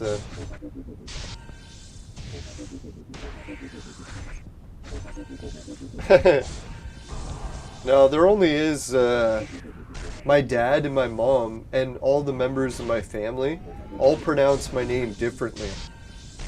So that's the funny part. When someone asked, what is the proper way to pronounce my name? It's like, well, it depends. Which family member do you want to ask? If you ask my grandmother, who actually knows how to speak Old English, which is actually the meaning of my name, she says the proper way in Old English is Leyland, sort of like ley lines. But I always thought lay sounded sort of too relaxed. Leyland. And Leyland sounds kind of weird. I don't know. I always thought that I like Leland because Leland is kind of like the American version, sort of the westernized. It's also the axe murderer way. What is it? Leland Gaunt from Stephen King's Needful Things. Who else is a popular Leland axe murderer? I think there's another United States of Leland movie or something about some axe murderer. I don't know. No, it's terrible. I hate it when that happens with my name. I usually pronounce it Leland when I'm introducing it to someone because I'll say you could say Lee for short. Some people like short versions of names. And I always thought Lay is kind of a weird short version, right? So instead of being called Lay, I might as well just call myself Leland so that I can use Lee for short. But some people don't even like short forms, so I don't know. To me, I'm one of those people that don't really care about names. I often even forget people's names because I often don't really categorize people as a name.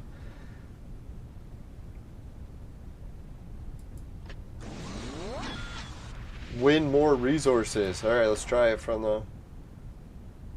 Ooh, that's more of a tough battle. See if we can win it.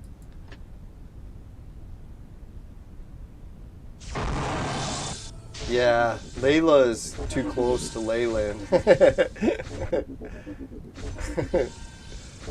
Oh yeah, and I like the French way people say my name too.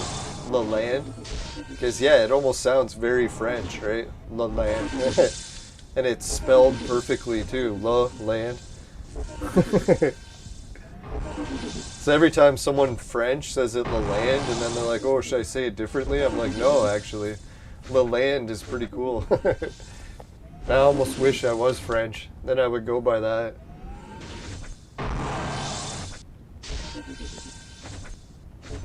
Leland. Now I was talking to one of the ley line researchers about what the word ley line actually means. Because my name is half of it, ley land. So the ley part just means meadows or flat land. So that made sense where they were talking about ley lines as being straight like a flat meadow.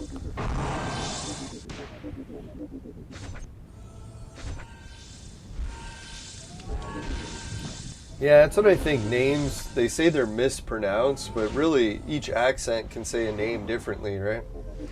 Who knows? Maybe there's like a Chinese way to say my name, and I don't even know it yet.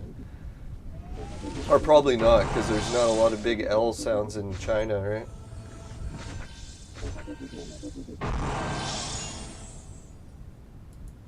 Someone can correct me in the chat if they know. Is L a popular letter in China? I don't think it even exists. Who knows? Oh yeah, it must, because of the whole Li thing, right? Unless it's a Western version of it.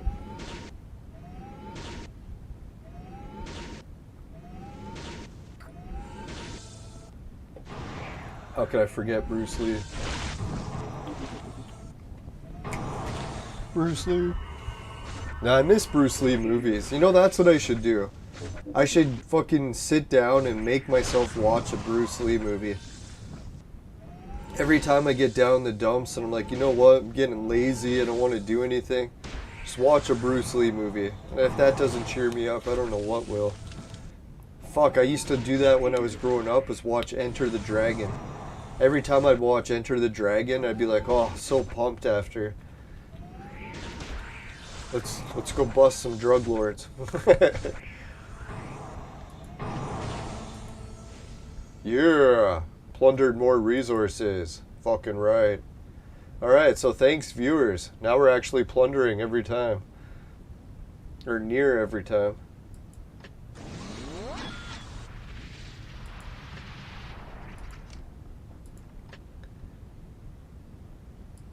Now I was thinking about the Enter the Dragon movie, because it has a lot to do with the Epstein case. Guess we can't talk about the Epstein case too much on YouTube, or maybe we're allowed to, I don't even know.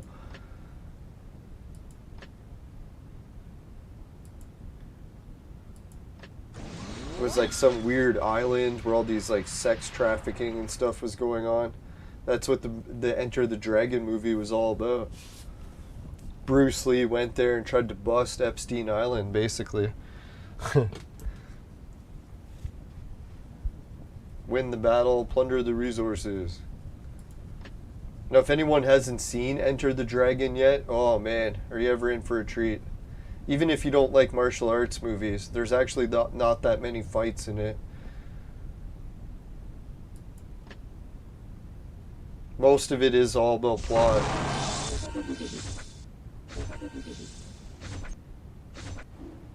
Oh, it's Japan that doesn't use the L's. Yeah, I thought it was some Asian culture doesn't use L. Dun, dun, dun. Yeah, personally I don't like the letter L, because I find it makes me mumble too much when I use it too. L.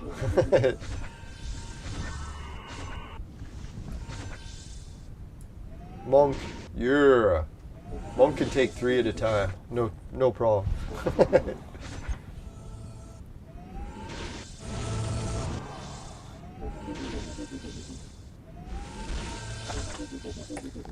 No, I'm glad I did the show tonight. I was almost thinking of going to bed early, and I'm like, you know what? I fucking took so many naps today. I should at least stay up a little. For God's sakes. Holy shit, it's almost 1 in the morning. Wow, can't believe so many people are awake. I was thinking it was like 11, and it's already almost 1. Holy shit, how long have we been streaming? Only an hour and a half, eh? I started late.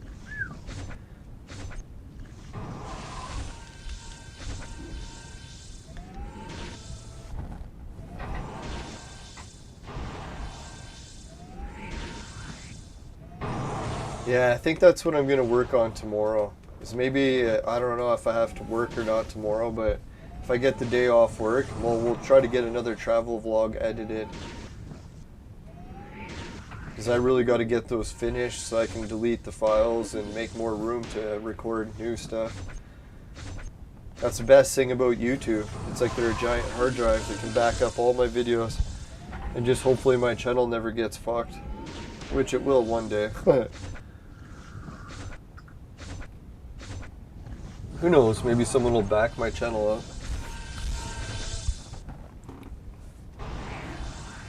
Now, I did get into a bit of an argument with someone on Facebook. It even reached the point of death threats, so... Yeah, at least he said that he wasn't serious about the death threats. I never even reported him, but he was complaining about getting reported, so... Not sure who actually reported him. I did actually tell some people that I know to watch out, because I wasn't sure if he was actually going to act out on what he said he was going to do. I had a feeling he was just joking, because... He did sort of say it in a joking manner, but I'm like, really, if someone is arguing with you and then they joke about causing you harm, it's like, well, are they joking or not?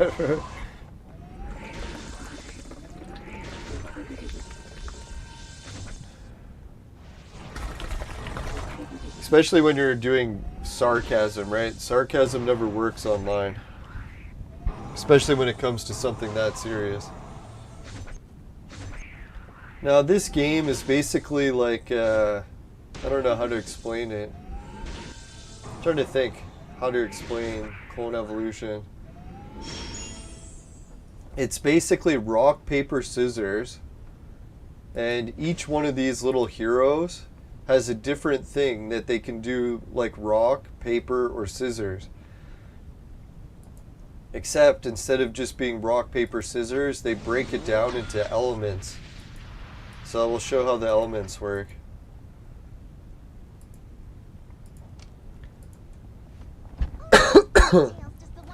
So fire is basically the rock element.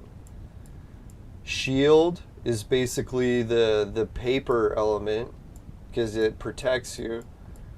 And lightning is, what do we say, rock, paper, oh, and scissors. Scissors will say lightning. But because it's a game and it's a little bit more complex than rock, paper, scissors, they basically added a few more. So when you build a team, the battle is basically trying to figure out, you can only pick, what is it, 6 heroes to bring at once? Where does it show? The Darwin Lab. Yeah, here it is. So you can only bring... what is it? 2, 4, 6. Yeah, so you can only bring 6 heroes. So some people, when they build a team, they'll try to build it almost all attack, like all rock. And then some people will be like, oh, someone made such a good rock team, maybe I should build a really good paper team. So that's why everyone keeps trying to pick which element would be better to bring, rock, paper, or scissors. So once you pick all the different rock, paper, or scissor combinations, then you just put the teams in different battles and watch how it works out. So that's why we watch the battle play out, is sometimes I want to see how good they work. And if I should be changing it to rock or paper or scissors because I keep losing in the same way or something. It's funny how many different video games actually break down to that same philosophy, where it really just is rock, paper, scissors. Or not Tetris, like Street Fighter, or what is it,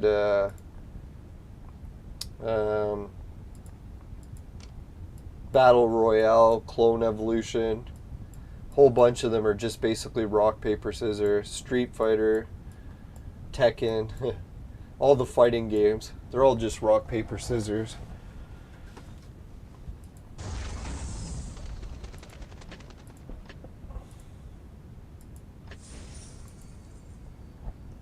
So that's why when new heroes come out in the game, sometimes the game will release a whole bunch of new heroes, or like 2 or 3 new ones. And then people are always debating which team is actually the best combination. Some people are like, oh, maybe fire's the best combination. And then other people are like, no, actually water can win. But sometimes water will just work good against fire. So maybe if someone brings like a lightning or sun team, then water won't work as good as it did on the fire. I'm thinking maybe I want to just make a green team. Because green team is often one I make fun of all the time, the green party. So maybe I should do the opposite and actually make a full... And they have Anubis. So I'm like, man, don't I want to make Anubis? Anubis, if he's good at all, I should really make him. So I think that's the road I'm going to go. I'm going to try to make Anubis, make a really good green team. Worst team possible. Now, a lot of people make fun of the green element. They say it's not really worth it, but who knows? Maybe we can get it to work.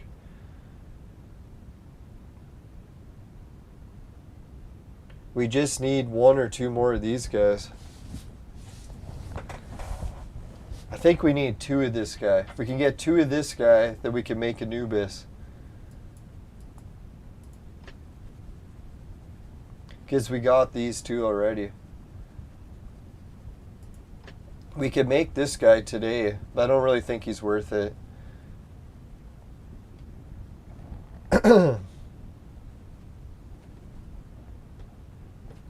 No, Steadfast started watching the channel for the Ancient Mystery stuff about the Stonehenge site, I think. I do some different videos on this channel. It's all Lelanders stuff, but Lelanders is into a lot. Not too much. Amico, video games, Ancient Mysteries, paranormal. Anything paranormal I usually talk about quite a bit.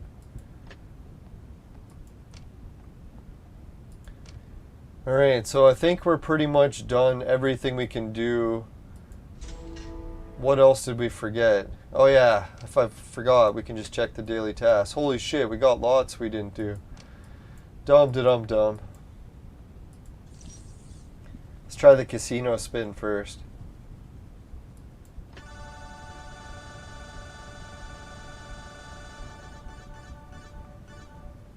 Oh, 2 in the morning. Yeah, I gotta pick some variety of times. Yeah, maybe I'll do a morning stream soon. I was actually thinking about going to bed early and just streaming right away. Wake up at like 4 a.m.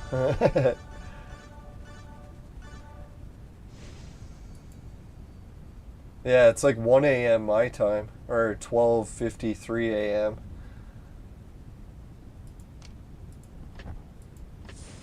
My allergies are starting to act up. Oh.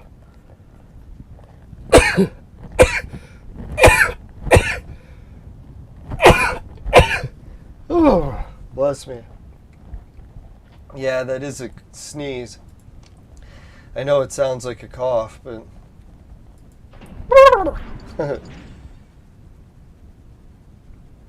Holy shit, we even have more of these battles we can do. I didn't even notice.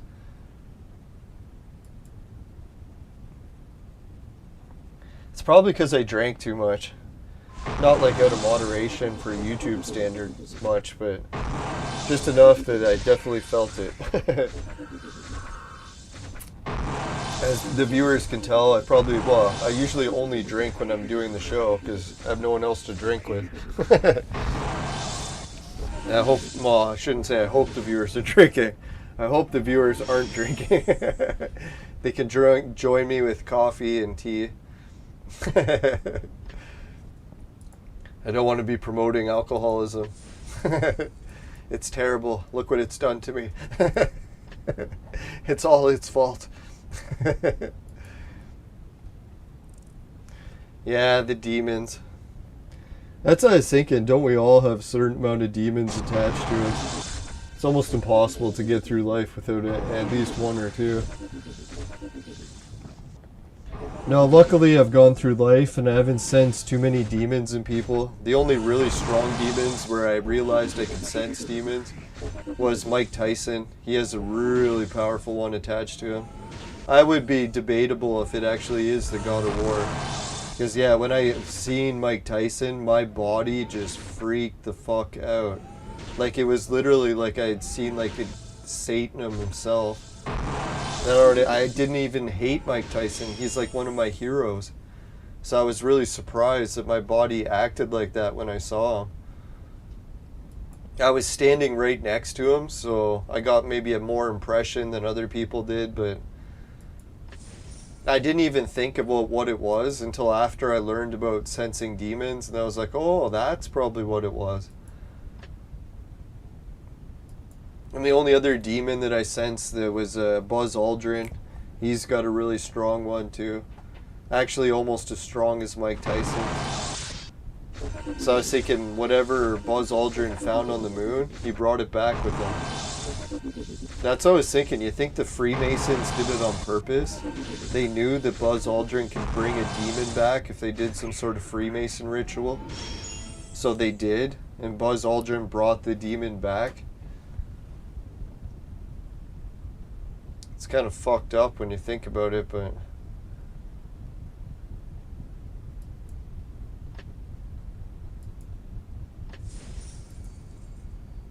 I don't think all demons are that bad, though. I know some people are like, oh, demons, they all have to be evil, but who knows? Maybe there's a demon or two that aren't pure evil. They'll do some bad stuff, but some good stuff, too. So who knows? As we start bringing the demons back from the moon with the new moon missions, the demons might actually help our society. Hence the might.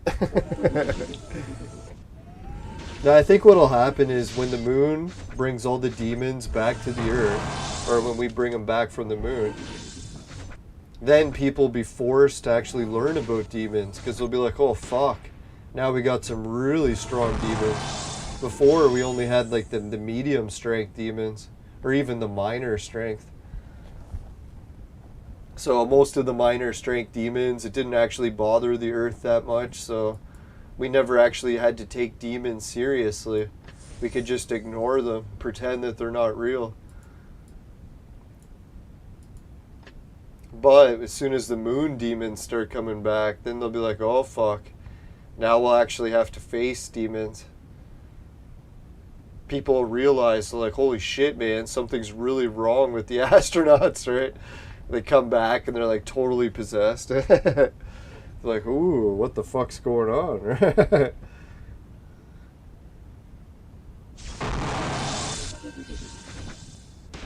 I don't know if it'll be like the Freddy Krueger stuff too, because once the demons are back on the earth, you think they'll start possessing everyone's dreams again.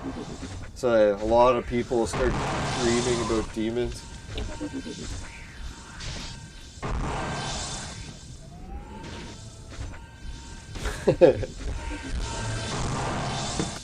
Yeah, who knows? Maybe some of the demons are going to bring new technology with them. I think that's why NASA was willing to risk bringing a Freemason to the moon, getting him to bring a demon back.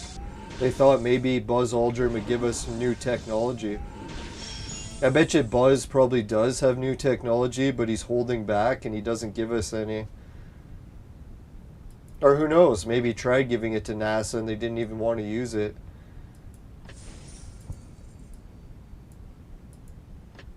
I'm hoping that there is no demons in space, but it's hard to believe, right? If demons are anywhere, they're going to be on the moon. And why else would they delay going back for so long? Some people are like, oh, they didn't go back because of aliens, but if I had to guess, it's more demons that they're worried about rather than aliens.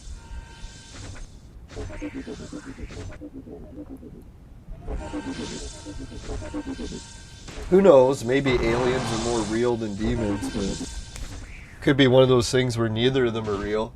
They'll just find rocks or something there. That'd be weird. It's like, oh shit, moon's just full of rocks. But even rocks would be cool in their own way.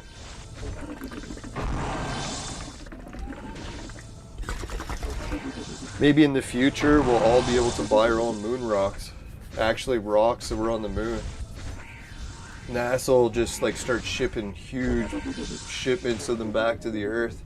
Won't even be expensive to buy it.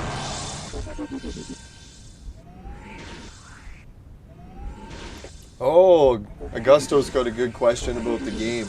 He wants to know if we can show the pets. I was thinking that's a good thing to show because I've been ignoring pets for months. I haven't really checked the status of my pets in quite a while. So after this battle plays out, we'll check out the pet situation. Yeah, I still can't believe I broke the news for the viewers today that we got the Intellivision cord in the mail, actually already made and shipped. Isn't that fucked up? Just the idea of like someone thinking, hey, let's get this converter cord actually made by a company in China. Let's get it made and shipped. We did it. Fucking the Lelanders Intellivision cord has been made. I don't know, maybe that's what we'll do with this, with the prototype that arrives. We'll like make a really fancy package for it. We'll use one as like a prototype that works, and then make another one that's in a package and it's like Lelanders. Oh man, that'd be sweet. I even got a vacuum sealer machine. Can vacuum seal each cord. Nah, it's a bit extreme.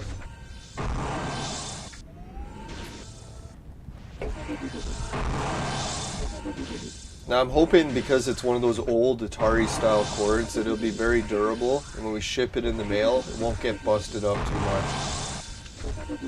I was thinking we're probably going to run into a couple legal issues when it comes to making electronic devices and selling it. So I checked into the restrictions in our province, and I found out that as long as you're within a certain voltage rating, you don't need the approval or the special license or whatever it's called. And it turns out that's with under 60 volts or whatever. So something like a class 2 electronic, anything lower than class 2 doesn't need special approval. So I'm pretty sure video game controllers fall into that category. And I think it makes sense because it's not using anything strong enough in electricity to even shock someone, as far as I know. Does anyone know what the class rating is on that cord? We'll have to find out. Maybe there's an electronics engineer and they'll know. I should just ask the company in China. They'll probably know too. They'll be like, yeah, you'll need to get approval to sell it. And even if it is impossible to get approval to sell it, maybe we can give it away as tests or samples. So hopefully we'll get away with that. I'm pretty sure there's some legality that as long as you're giving it away as a sample, should be okay. If there's no profits being made. Or if it is, it's a donation.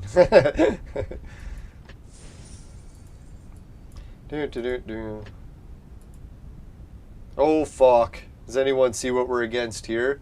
Level fucking 4 segment. Holy son of a whore. Not that there's anything wrong with that.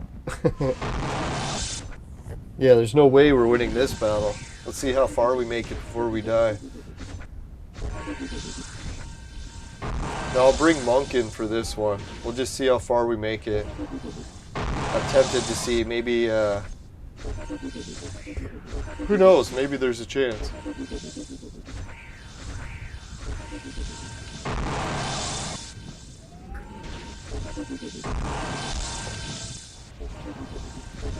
No, thanks for tuning in, Steadfast. If you want to call into the show sometime, it's more than welcome to call.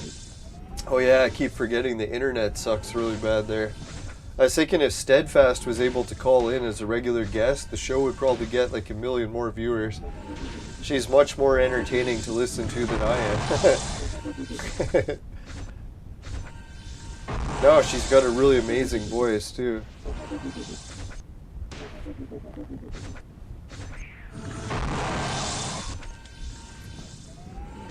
I don't know if the censors would allow everything Steadfast says, but it might get the channel in a bit of trouble.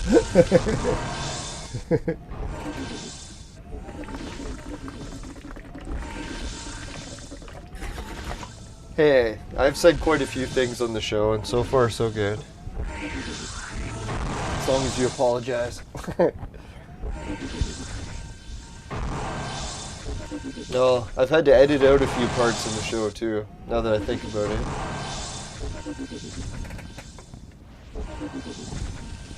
Oh, look at this! We actually killed some of the heroes. I was thinking Sekhmet's probably going to start destroying us unless we kill her soon. We're into round 10. She gets stronger and stronger as the battle goes.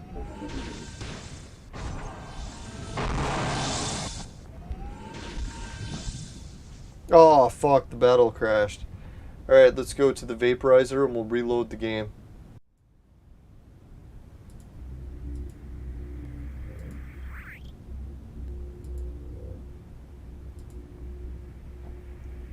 And we'll get back to the viewer's question, and we'll do some other stuff too.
Today's Canada Day adventures be brought to you by Crack.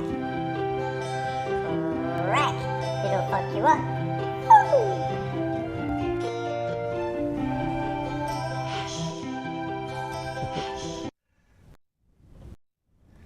Alright, Society 6, finishing quick. It's my specialty. Saying comes on t-shirts, bed sheets, both popular with the ladies. Hydro TV, pays you to watch videos, swag books to shop, GameKit to try games, and free Bitcoin. It's a wallet system for crypto. Just make sure to follow the regional laws, including for the virtual maid sex machine. It's for adults and men only. But if ladies need a sex machine, they know who to call. Just kidding. No, it gets mixed reviews. Some people love it, others hate it. And just remember, if you want $10 off, use the coupon code below. for 150 purchase or more, it's lying BS. That's LYNBSN. Now, if you want to check my website too, appreciate it a million. Let's check out the patrons. Now, we did the patrons last today for some reason. Suki, Dan, Jim, Ray, Travis, and Suki, and Dan. And yeah, thanks a million everyone on Patreon. Let's get back to the game before I slur my words even worse. Well, we're in the games room. Now, I was adjusting the games room camera and I changed it a little. Hope it doesn't look too bad. This new white thing in the bottom, it's actually the Wii balance board. So I added the Wii balance board and I got my Intellivision games back on the shelf. They're actually at the bottom shelf because I figure it's like sort of fitting, right? To have the foundation of my gaming collection be Intellivision. So from here all the way to here, that's actually all Intellivision games. So when people see me streaming Intellivision games, don't worry. I'm not pirating, or at least not all of them. I actually got quite a few Intellivision. So yeah, I got the Pokemon ball set up. And yeah, the whole second camera is set up with a little bit of a different spin. Alright, let's get back to the game. Now I'm thinking about selling the entire games room collection to try to raise money to get my place up north fixed. Because even if I can only spend a few weeks or maybe months there a year, oh man, did I ever have fun on that trip? And if I could stay there longer, shit. It's sort of like a dream come true, but who knows? It's a far off dream at this point. One step at a time. We'll go with the demolition and then try to work our way from there. Because once we get the demolition, then maybe I can get the concrete pad for the tiny house approved. And then if that's approved, oh shit. Fucking right.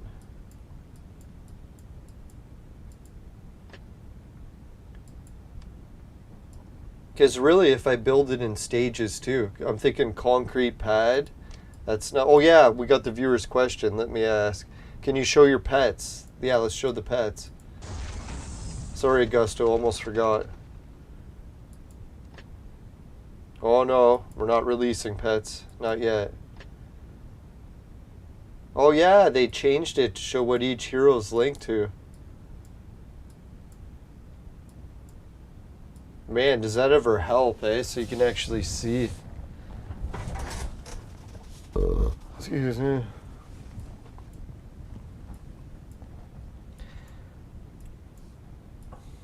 Yeah, I've got a decent pet collection. Right, Augusto says remove the purple items from the inventory. Remove purple items.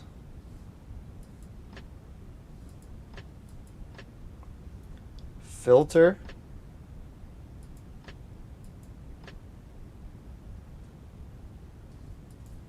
No, I don't think that's what he means. Remove purple items. Equipment items? No. Maybe, eh? Remove the purple ones. Is there a way to remove items?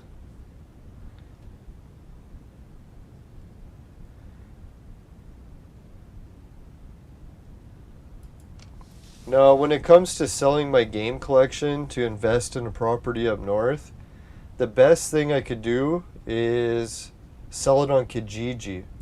Kijiji is surprisingly a gold mine for sales. Especially in the city I live in, because the city I live in is flooded with migrants. And people think that migrants flooding your city is a bad thing, but a lot of times the migrants bring shitloads of money. And then they can just spend and spend and spend. So it's like you could get really high dollar for everything you try to sell used. Not to make fun of it or anything, but it's the reality. I know some people think that migrants is all about just getting food from different regions of the world, but no. When people just flood your city with money, it tends to help for a lot of things. Real estate sells for higher. You can sell video games for higher prices. You could sell almost anything for higher prices here, which is crazy because you can get stuff for free everywhere too. So it's like a combination of both. You can get stuff for free everywhere and you can sell it really high too. So that's why you almost feel bad when you hear anyone who's struggling, because as bad as the rent prices is in this city, there's so many opportunities too. It's really the city of super high expenses but super high opportunities. Where it's actually, I'm kind of really stupid or shooting myself in the foot for trying to get out of the city, because really I have the prime opportunity where I have cheap rent in a really high expense city. Really couldn't ask for anything better. And I'm cursing it and saying it's not good enough. Idiot. Oh well, at least I realize I'm making a huge mistake.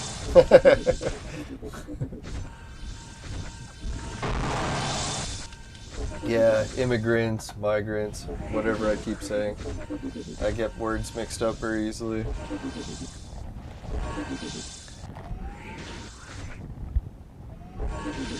Now that's the one thing I noticed when I was partying at the Canada Day celebration downtown. It's actually what made it that much better. Because I know there's been a lot of controversy in the news where people are like, oh, you shouldn't really like Canada. Canada should be shameful for everything that it's created, and it's like horrible. It's like this system of oppression and racism and all this. But when I got to the big Canada Day celebration downtown, guess what I found?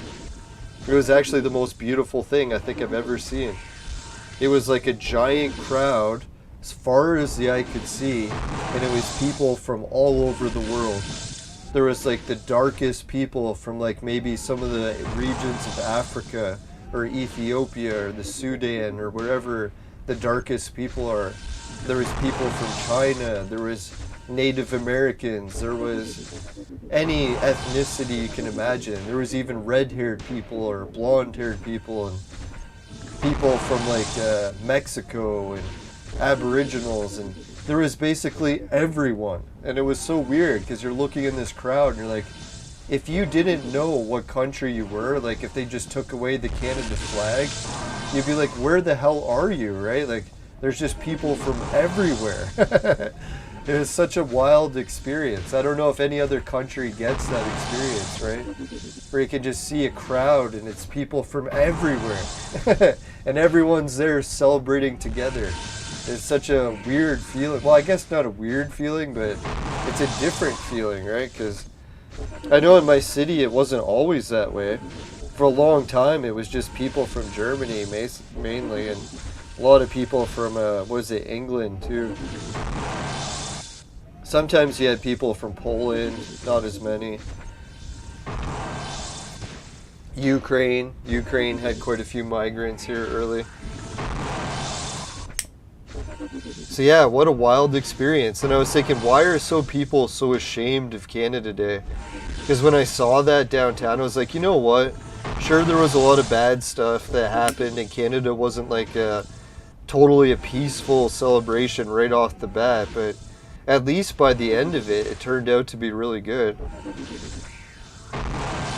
Like if you're into the multiculturalism, Canada is really the dream come true of it, right?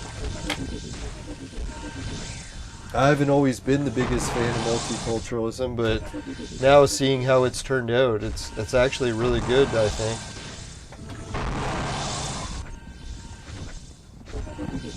I know it's not always easy because you get all these languages that are hard to understand and all that, but yeah, it was such a beautiful thing. It's like, I don't know, anyone who's ever been to a Canada Day celebration, the one at my city was actually really good if you want like the most diverse crowd.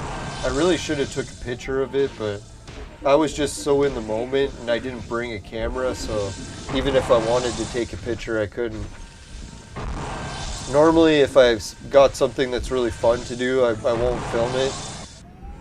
Unless I have to film for YouTube, which I probably will in the future. Next Canada Day, I will film it.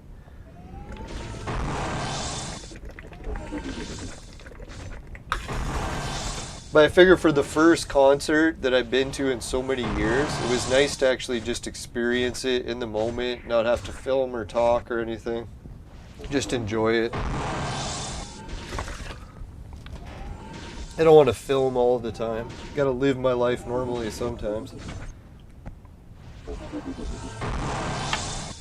But God, yeah, what a great Canada Day. So I wasn't so down in the dumps for the whole anti-Canada stuff. You can see that a lot of people still love Canada. It's not all bad. It's not all doom and gloom. I think that's the thing in life. It's the challenge, right? We're always seeing bad and good stuff. It's so easy to just focus on all the bad stuff. I don't know why it is, right? It's because the bad stuff is easiest to remember. Maybe that's what it is. I noticed that too, all the bad stuff. It seems like it's easy to remember. So maybe that's why we're always drawn to it. It seems like bad's everywhere. It's all we can remember. The good stuff is, it's so easy to forget it.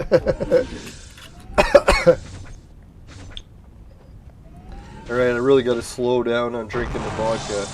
I know I've only had like 1 or 2 shots, so good dear God. As far as YouTube standards go, I think I'm well within the limit. We've been recording for 2 hours, for God's sakes. What is it, a shot per hour? Most people can't even get a buzz from that. And I weigh well over 200 pounds right now, so it's not like 2 shots should really be over the standards.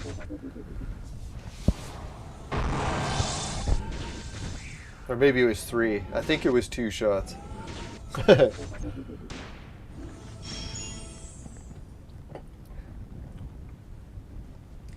Yeah, that vodka that the Polish people make, it's damn tasty. Oh yeah, that's what it was. We went from the cooler and then to the vodka. I was wondering why I'm catching a buzz. We transitioned. Woo.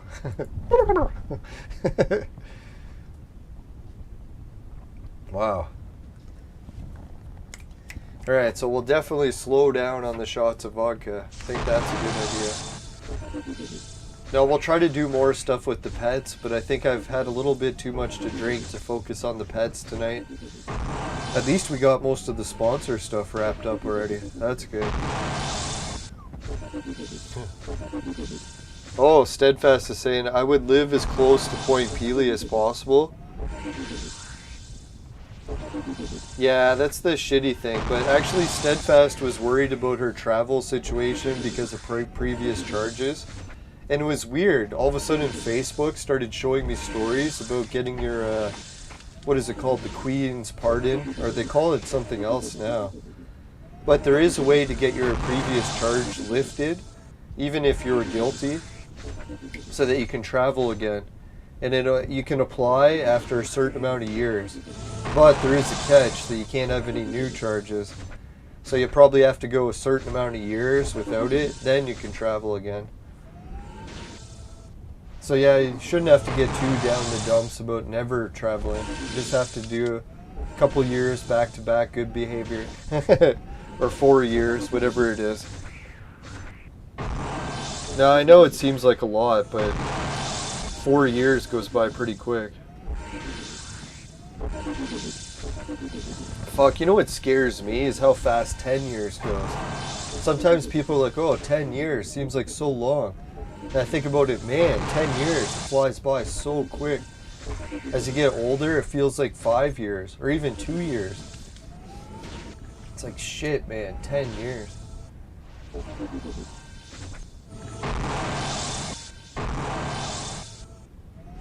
Yeah, the temperature thing is messed up. I can never get Celsius and Fahrenheit organized. I always fuck up the two, interchange them.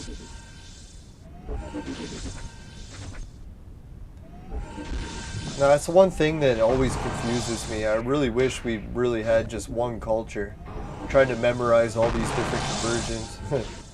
Celsius, Fahrenheit, English, French. I can barely do one. Why are we trying to do so many?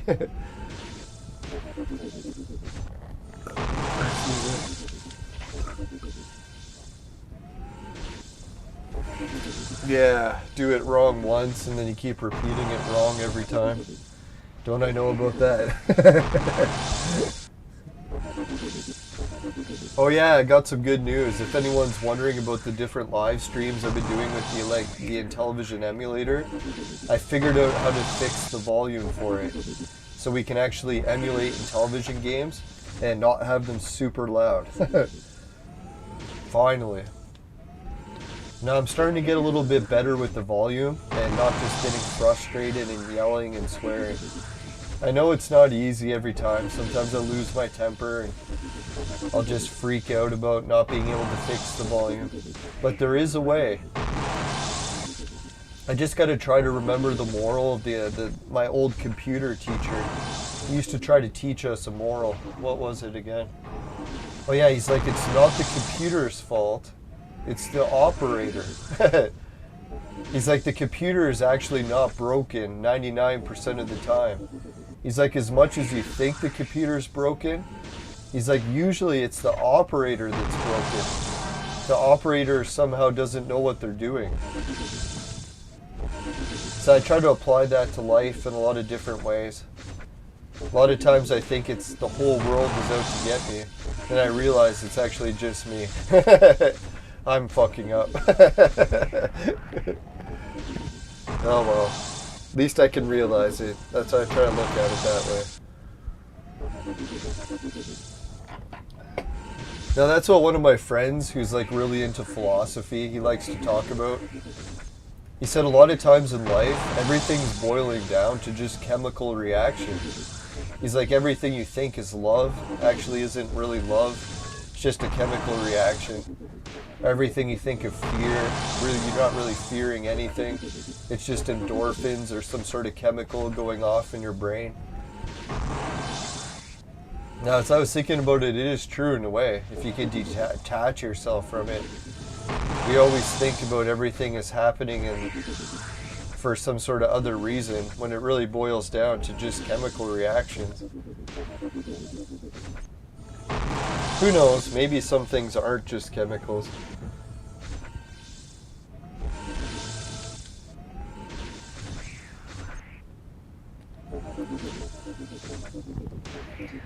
Yeah, I think a lot of cases what it comes down to too is community work. I bet you if you apply for a pardon after you do something really good in the community, I don't know what there could be in your area. I know in my community what a lot of people do to try to get some recognition is volunteering at the soup kitchen, sometimes volunteering at the garden center. I'm thinking about volunteering at the garden center too. Not just because I want to meet a lot of the hot babes that work there, but no, because you can get free food, and because, yeah, it helps the community. You help grow the garden there for free. Basically, it's a big garden center, and they get people to volunteer to help grow like potatoes or lettuce or bok choy, a whole bunch of Asian specialty organic foods, and then they sell it to the different markets. So yeah, if you help out at those, maybe get a few hours in, then present that with your case, maybe it'll help. Or get a really good lawyer. Sometimes if you get a really good lawyer, that can help. I don't know, what other ways is there to get good recognition in the community these days? Yeah, volunteering somewhere probably. Or the church. Yeah, maybe some work with the church could get recognized.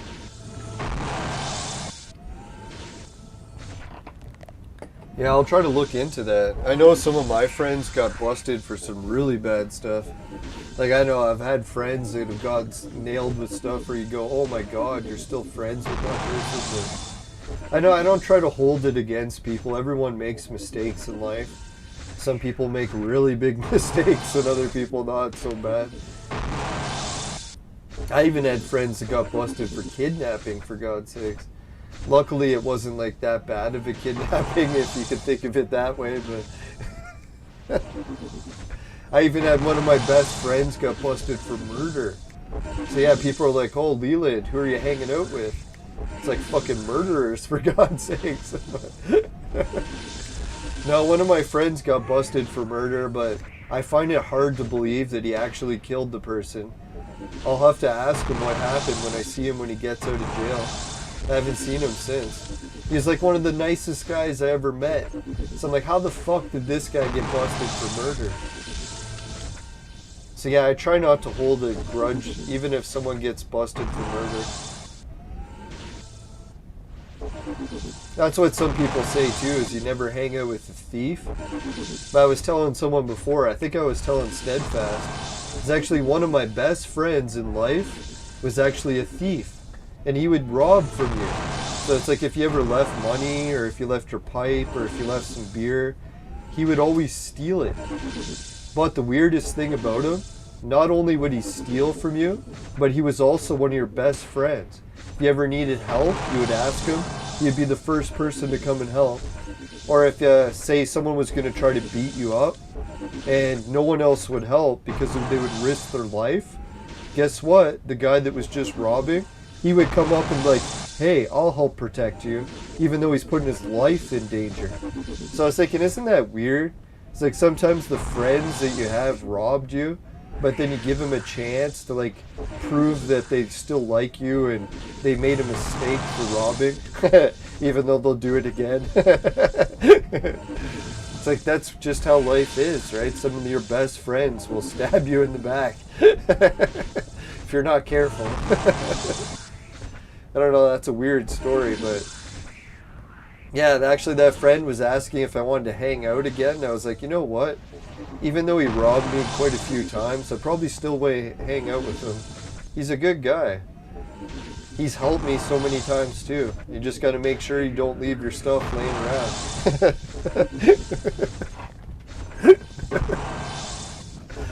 Oh God, isn't that weird, man? You know what I think it is some people are just programmed that way. They can't stop stealing, and it's part of their personality, and they just have to try to live a life and try to deal with it. And the only people that they have as friends are people that can actually forgive them for stealing shit.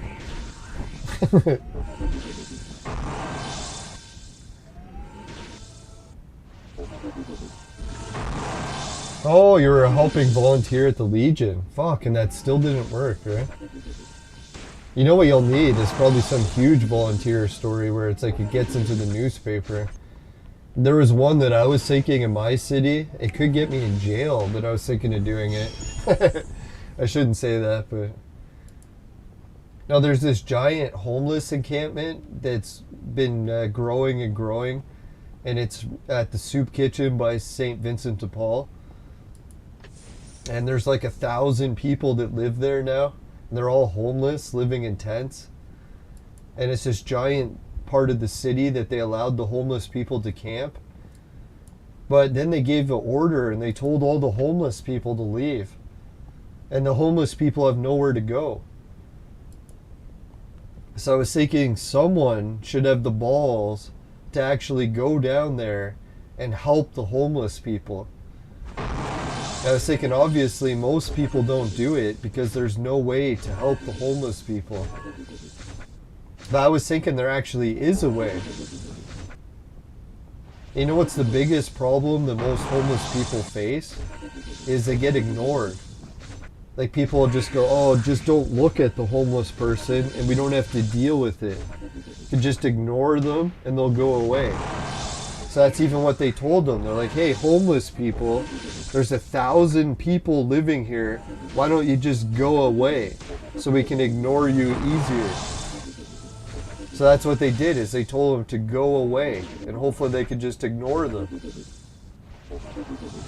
And obviously the lockdowns, the mandates, addiction, there's a whole bunch of different reasons that there's the homeless population in Canada just keeps exploding like it has in California. So now we got like giant skid row cities of people living in tents. Canada, it's much worse because like half of them die in the winter. But fuck man, yeah, what a nightmare, right? So what I was thinking, the biggest problem is all these homeless people getting ignored. You know how they could get not ignored? is someone would go down there and show them where to go. The city has even told them all to leave the homeless encampment.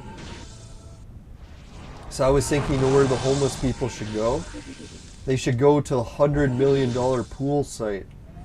There's a site in the city where they're building a giant $100 million pool. So I was thinking, dear God, $100 million?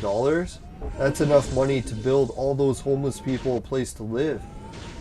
But the city just ignores them. So what the homeless people should do is, if the city is telling them to move, just move all the way to that new $100 million pool site. And guess what will happen when they get to the pool site? The police will be forced to arrest them and make them leave, because the pool site is where all the city's money is going, and they want this giant pool. And guess what would happen? It would get all over the news, and they couldn't be ignored any longer. You know why it would get on the news? The walk from the homeless camp to the pool site would take a whole day, and they'd have to carry all the camp and all the supplies for the homeless people. So it'd be like the Exodus from Egypt. So all you'd have to do is film it, the whole walk, and put it on YouTube. You know what would happen? It would be all over the news. They'd be like, what? There's a giant homeless camp in Canada, thousands of people, and they marched like the Exodus of Egypt. The pharaohs told them to leave the city, so they all packed up and left. And they marched to the $100 million pool site, set up camp. And then what did the pharaohs do? They come in and arrested them all. Like they chased the Israelites out of the Black Sea, or across the Red Sea, or whatever that sea was that swallowed them up. So I think that's what would happen. Just like the sea swallowing everyone up, the entire world media, they would totally watch that and be like, oh my God, Canada, they're punishing thousands of homeless people while they build a giant $100 million pool. All of a sudden, they couldn't ignore the homeless people any longer. I'm almost thinking I should do that, eh? But I don't know how many homeless people would really walk that far, right? You just have to tell them, be like, look guys, if you guys don't make this walk to the pool site, winter is going to be here in like 4 months. And you'll start dying from fucking freezing to death. So it's literally either you make this walk or you're going to die. Not to put it grimly, but right. It's sad to think, right? Like, if that's the choice they face right now, if those homeless people don't make that walk, half of them aren't even going to live through the winter. They're either going to OD on drugs or they're going to die from the cold. One or the other. It's fucking horrible, right? It's happening all over Canada. My city is some of the worst. Giant fucking homeless encampment of thousands of people. I never would have thought, too. My city really never had that many homeless before. But definitely it's grown and grown. Some people blame the addiction. Some people blame the lockdowns and the mandates. So it's definitely a combination of everything. I don't know if it'd be worth it, eh? If all those homeless people walked that far. Can you imagine no one cared in the international community? I think they would. Especially if they arrested them at the pool site. They'd be like, what? Where did they get arrested? At a $100 million pool site?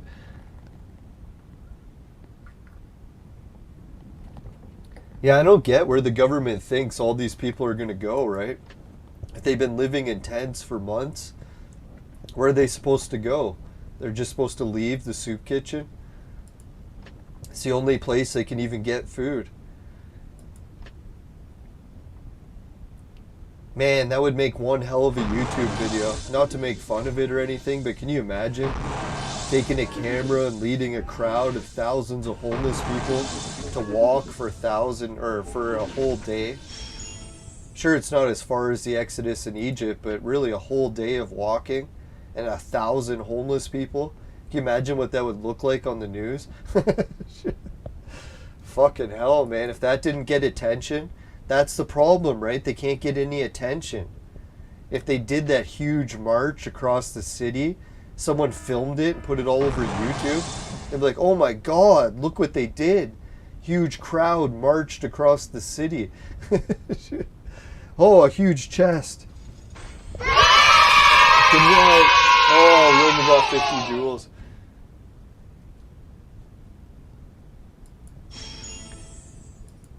Yeah, I don't know if I can even motivate anyone to leave, because most of the people that live in that homeless city, they're already so high on drugs that they can barely move, right?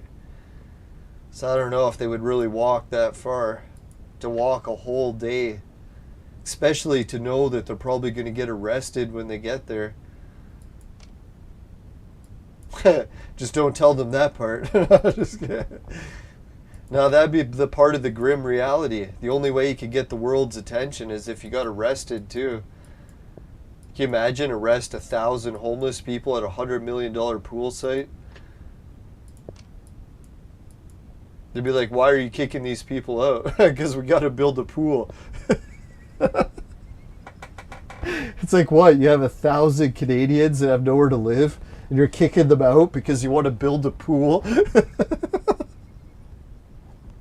If that doesn't get the world's attention, I don't know what would. Oh, wait, we needed the other one. Fuck. I forgot. I gotta check it. At least I remembered right away. You think you're strong enough to break my shield? Huh. Alright, so Legend Mode 41. We gotta try to find Legend Mode 41. Legend Mode 41. Legend Mode 41.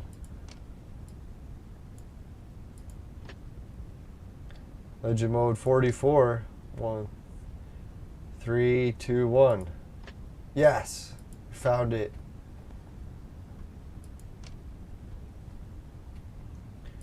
Now I could show everyone what the walk looks like.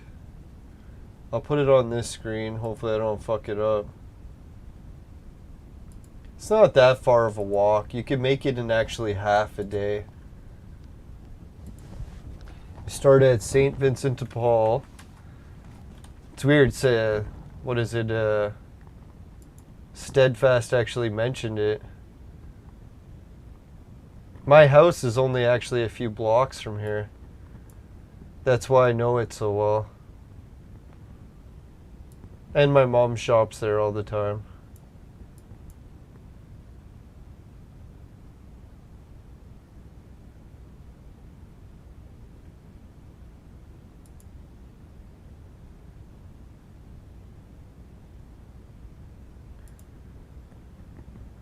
Alright, so where is that? Oh, that's wrong.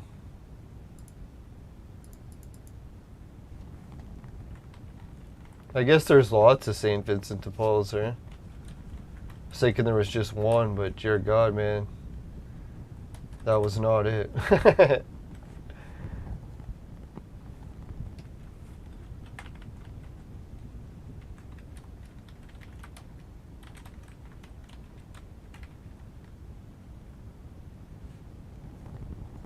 Oh, there we go. Yeah, the one I'm thinking is on Victoria Street. Is that it? Should be King of Victoria. Well, we'll just go to there and see if we can find it. Oh, there it is.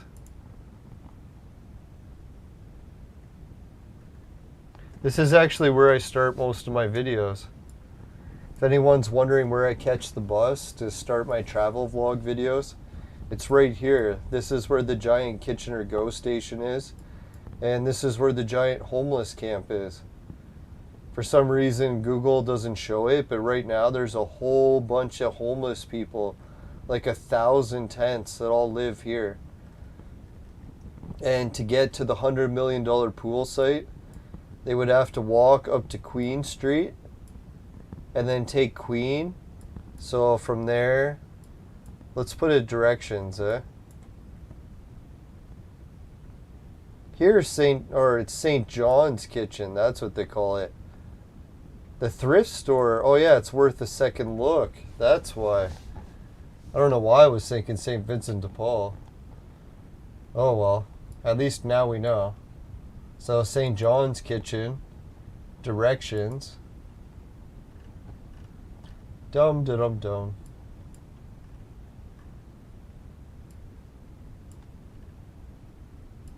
Alright, so from here, you have to walk up Weber till you get to Queen.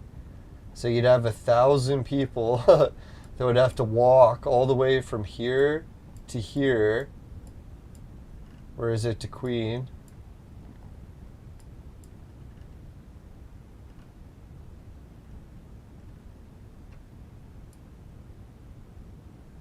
Ah, here it is, Queen.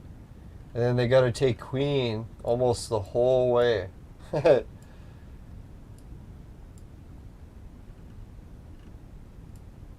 Or no, it was to westbound.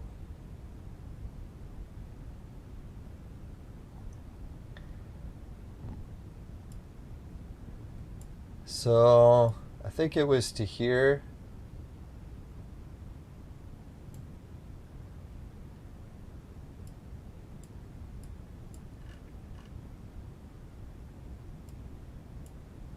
Or was it Trussler?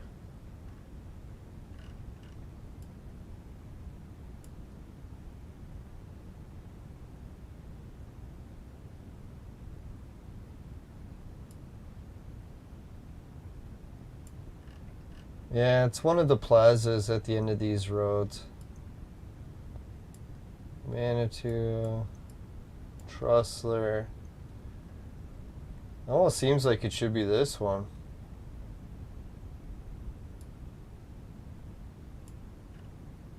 That does look like it because there's like a giant construction project there, right here.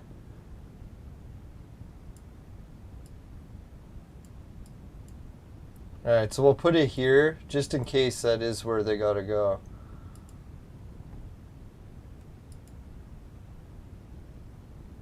Yeah, so it's basically a 10-kilometer walk. 10 kilometers doesn't sound very far, but if you had to take 1,000 homeless people and march them somewhere, can you imagine walking 10 kilometers? Like, that's 2 hours to carry stuff. Most people can barely walk like 10 minutes carrying something. But yeah, that's where they're building like some giant $100 million pool site. So if all the homeless people said, all right, you want us to leave? Why don't we just leave and go to where you're building this giant pool? Because really, that should be a $100 million homeless facility so that those people have somewhere to go. If the city really has $100 million to spend on something. But the city is just going to try to look the other way so that they don't have to help the homeless. And then use all our tax money to build some fucking pool. It's weird, eh? Like, why the fuck would you spend $100 million on a pool when there's 1,000 fucking homeless people living downtown in tents? God's sakes. How big does the homeless camp have to grow before they'll put some of the money to help them?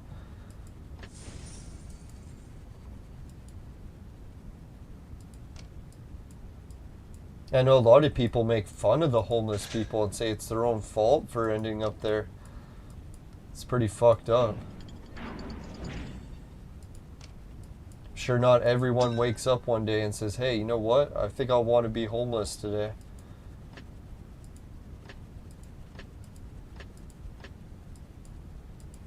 No, usually there's some horrible disaster. Work injury, family death, who knows what.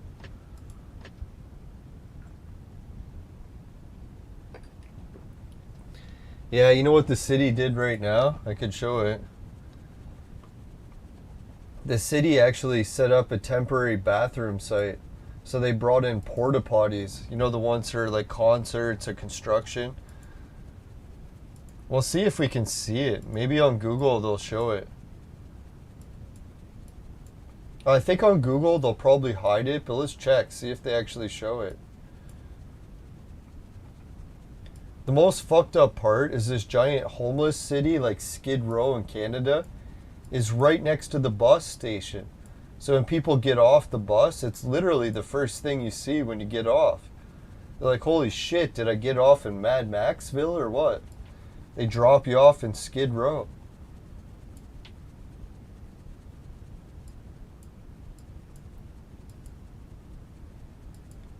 Yeah, right now they don't show it. This is like a really old picture. Or who knows how old this Skid Row is. Why is it not letting me walk down here? See, this building here is the soup kitchen. So this is where you can buy like Worth a Second Look, all these cheap stuff. And upstairs is where the homeless people get food for free. So they call it the soup kitchen. What happened was the homeless people like this guy, they used to live in this alley. Oh, you can even go in the alley. So the people used to live in the homeless alley here next to the soup kitchen. So where all these homeless people were living in these tents, it's mostly people that were addicts or homeless. And in the winter, there's like 1 or 2 dying a week, where they would die from either addiction, like overdoses on drugs, or they would die from the cold because they're in Canada and are living in a tent. So eventually this tent city, this is pictures from a few years ago, it started getting bigger and bigger and bigger. So what happened was the people that own this gas station here, they complained to the city, or maybe they did, I don't know, I'm just guessing. And they said, you got to move these homeless people somewhere else. So instead, they moved the homeless people to this parking lot. Why aren't they letting me walk there? What the fuck's the problem? I just want to stand here and they won't let me. There we go. So this is where they gave the homeless people this giant park. So all the homeless people living in that alley behind the soup kitchen, they all moved here. And now there's so many tents that are here. There's like 1,000 people all jammed in like tents. And they put washrooms, like those porta potties, in this parking lot here. And cops stand here and they may try to make sure people don't overdose every night. Well, I think the place where you can get like free injections is just up the street here. And then that's where the bus station is. So every time I'm catching the bus for these trips, it's weird how they always put you in the alley. That's the train station and the bus station where I catch it.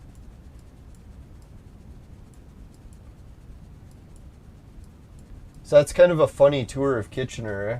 You can see where all the homeless people live. Not to make fun of the homeless people, I hope someone can help them, especially before winter. Yeah, it's a crazy story. I can't believe what's happening in Canada, and no one seems to care. Well, I shouldn't say no one cares, but not enough people care.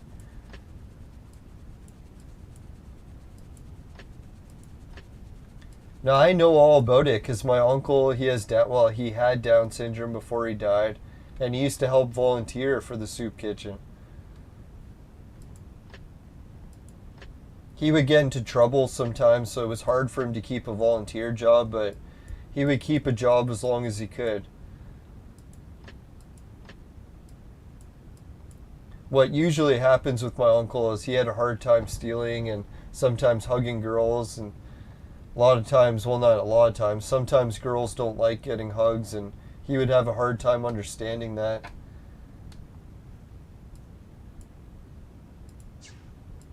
So yeah, sometimes the cops would get called.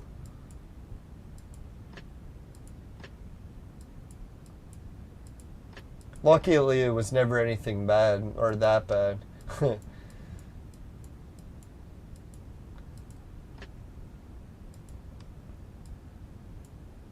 No, usually if you have Down syndrome, the cops really can't arrest you.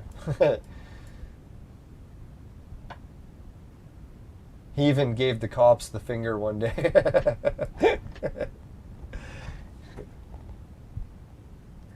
Oh, where do the homeless people get the drugs? They got one of those safe injection sites, so they can just inject for free, I think. I'm not sure. Do they charge money for drugs at the safe injection sites?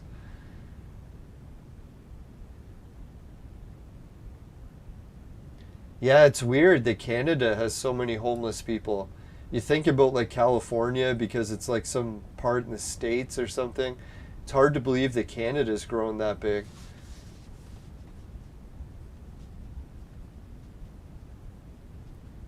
The news definitely doesn't tell people. Like, if it wasn't for my podcast mentioning it, I bet you no one would ever tell anyone.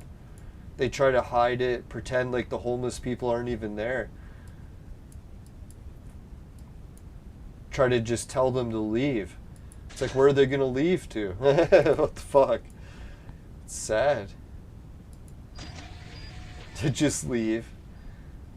If they had a place to go, I think they already would have, right? Why the hell would you be living in an alley if you had somewhere else?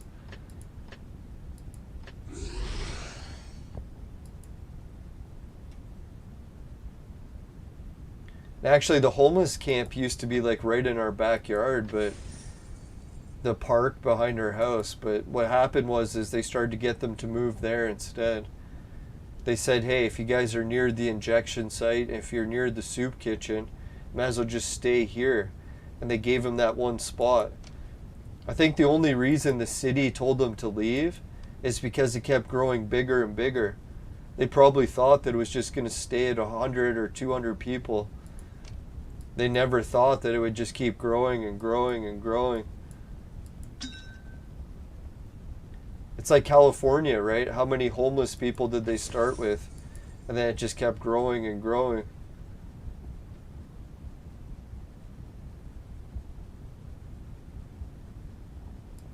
I think in Kitchener, the main reason people succumb to drugs is our city had a big change in employment. Like, there used to be factories everywhere. So you had like a lot of hardworking factory guys. And then all of a sudden, all the factories closed. And everything changed to tech jobs, like working at RIM or working at Google. So you had to work in coding and stuff. And a lot of those guys just didn't adapt to it. So they ended up homeless. And there's probably other reasons too. Not everyone's going to learn to code, right? And rent went through the roof. Kitchener used to be reasonable rent. Now it's one of the most expensive in the world. Probably because Google's here. Google's paying high big buck jobs, so the rent just went through the roof. There's a lot of rich people that live in this city. Like, if you wanted to see some of the richest places in the world, like, there's fucking like sports cars here you can only dream of. So that's why it's kind of sad, right? Like, you got the richest people, yet they still can't help the homeless.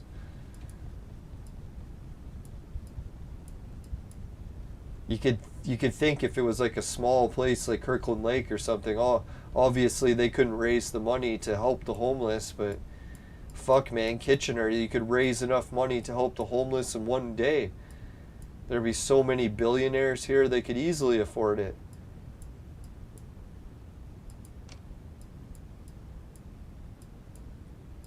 But what are they going to do? They're going to build the giant community housing project, giant poor house. Will that really solve the problem? Would it just be a temporary solution? Yeah, at least they would be doing something to try instead of doing nothing.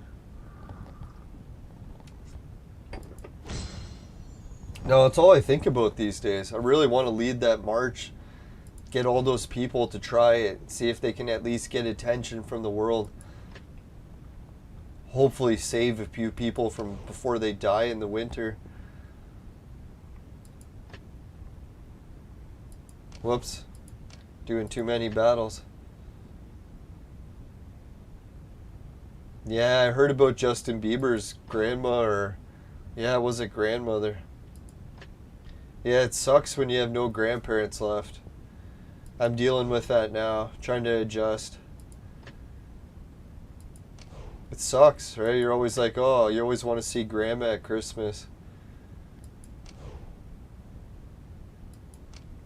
I guess my grandfathers have been died for like over a decade, so that I've kind of adjusted to.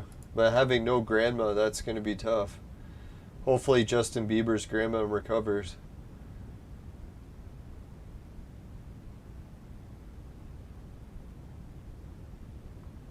Yeah, at least in Kirkland Lake, hopefully there's not too many homeless people, because damn, the winter would be way worse there. I shouldn't say that, because Kitchener's winter's really bad too. Like, man, there's sometimes winter gets so bad that even electronics don't work. Like, your car won't work because the battery doesn't start. That's fucked up, right? Like, someone's trying to sleep outside and that. And fucking it's so cold, even electronics don't work.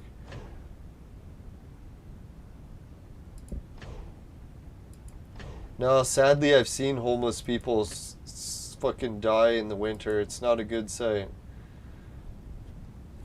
Hopefully the city finds some way to help those people before winter's here, instead of just telling them to leave.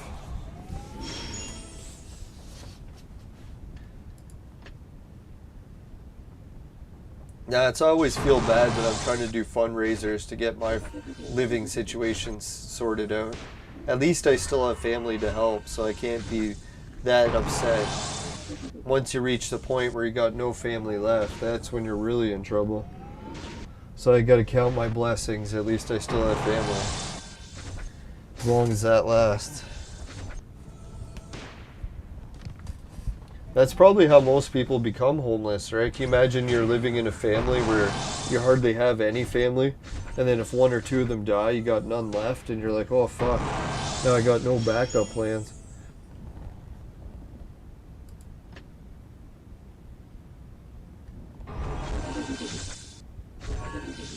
Yeah, thankfully a lot of the homeless people try to move somewhere where it's warmer. I know if I was homeless, I would try my ass to get to California or BC, somewhere where it's warm.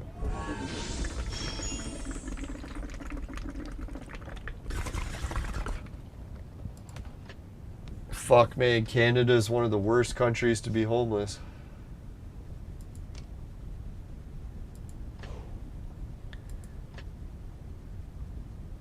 Man, I didn't even know Google was going to show so much of the homeless camp. I didn't even realize it, man. Someone went in there and actually took pictures of it. That's fucked up, right? Imagine what Google thought. They got there and like, what is this? A campsite or something? And they get there, it's like, no, this is Canada's Skid Row. Back like 5 years ago before it moved across the street.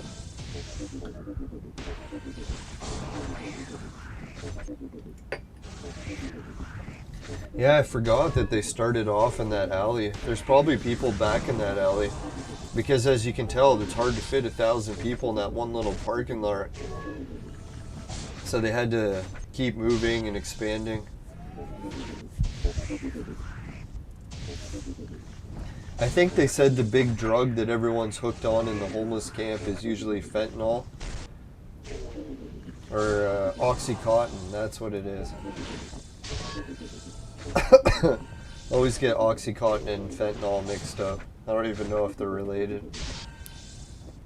Luckily, I only got into weed, so when it comes to the harder drugs, I have no idea what I'm even talking about.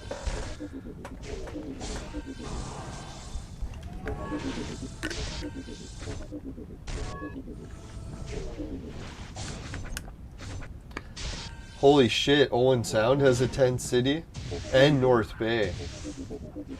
Yeah, I heard about North Bay. I was thinking someone was telling me that there was a... Or no, I'm thinking Thunder Bay.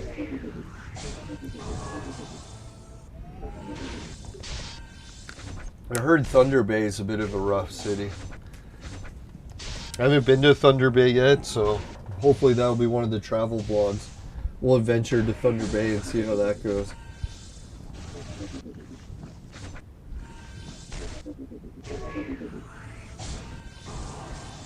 Alright, so I think I've rambled on enough for tonight. I think what we'll do is we'll start wrapping it up. So we'll give a shout out to the viewers while we do this last battle. Thanks everyone for tuning in. Holy fuck, there's like a mile of chat. So Steadfast, E-King. Steadfast, E-King, E-King. Augusto had some great pet questions. We'll try to cover pet more next episode when I haven't drank so much. Oh, Razik with the good information.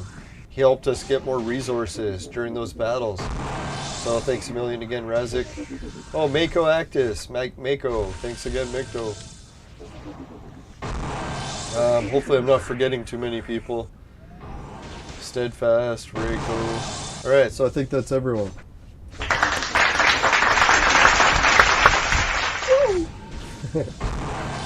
No, I shouldn't say it's the booze that's helping cheer me up, but I thank everyone joining the chat today. Thanks. I've been sitting alone and just watching TV and UFC and playing video games for too many days. I got to get out of a slump. So I appreciate everyone for hanging out tonight. It's been really good. I think even my voice is pitched up a little bit. Hopefully I'm not so down in the dumps. No, what I'm going to try to do is try to get into a little bit of routine where I start disc golfing at least once a week. If I can start disc golfing more, hopefully that'll help boost my spirits and get my legs back into better shape. That'd be good.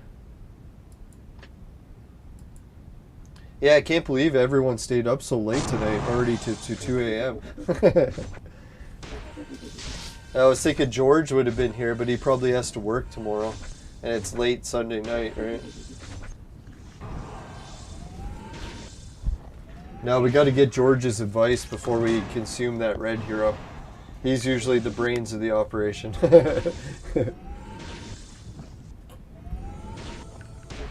If I had to guess who George will say to give it to, he'll probably say Skady. Hey, Razik's still here. Yeah, thanks a million. Good to hang out. We finished the weekend. Oh yeah, and thanks everyone for a wild Canada Day. Oh, I even ran into one of my friends from high school, or at least seen him downtown. So I was like, you know what? I've been at this same downtown since it was like a tiny city. Only had like, I don't know, like 80,000 people.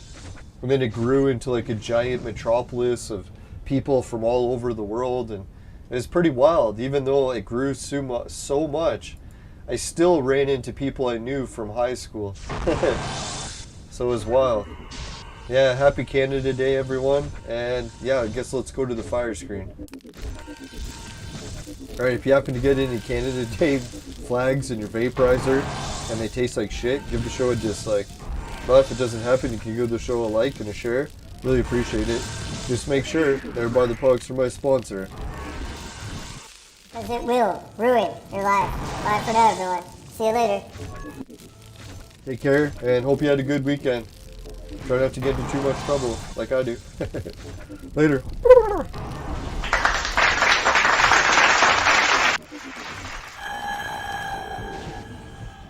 Later.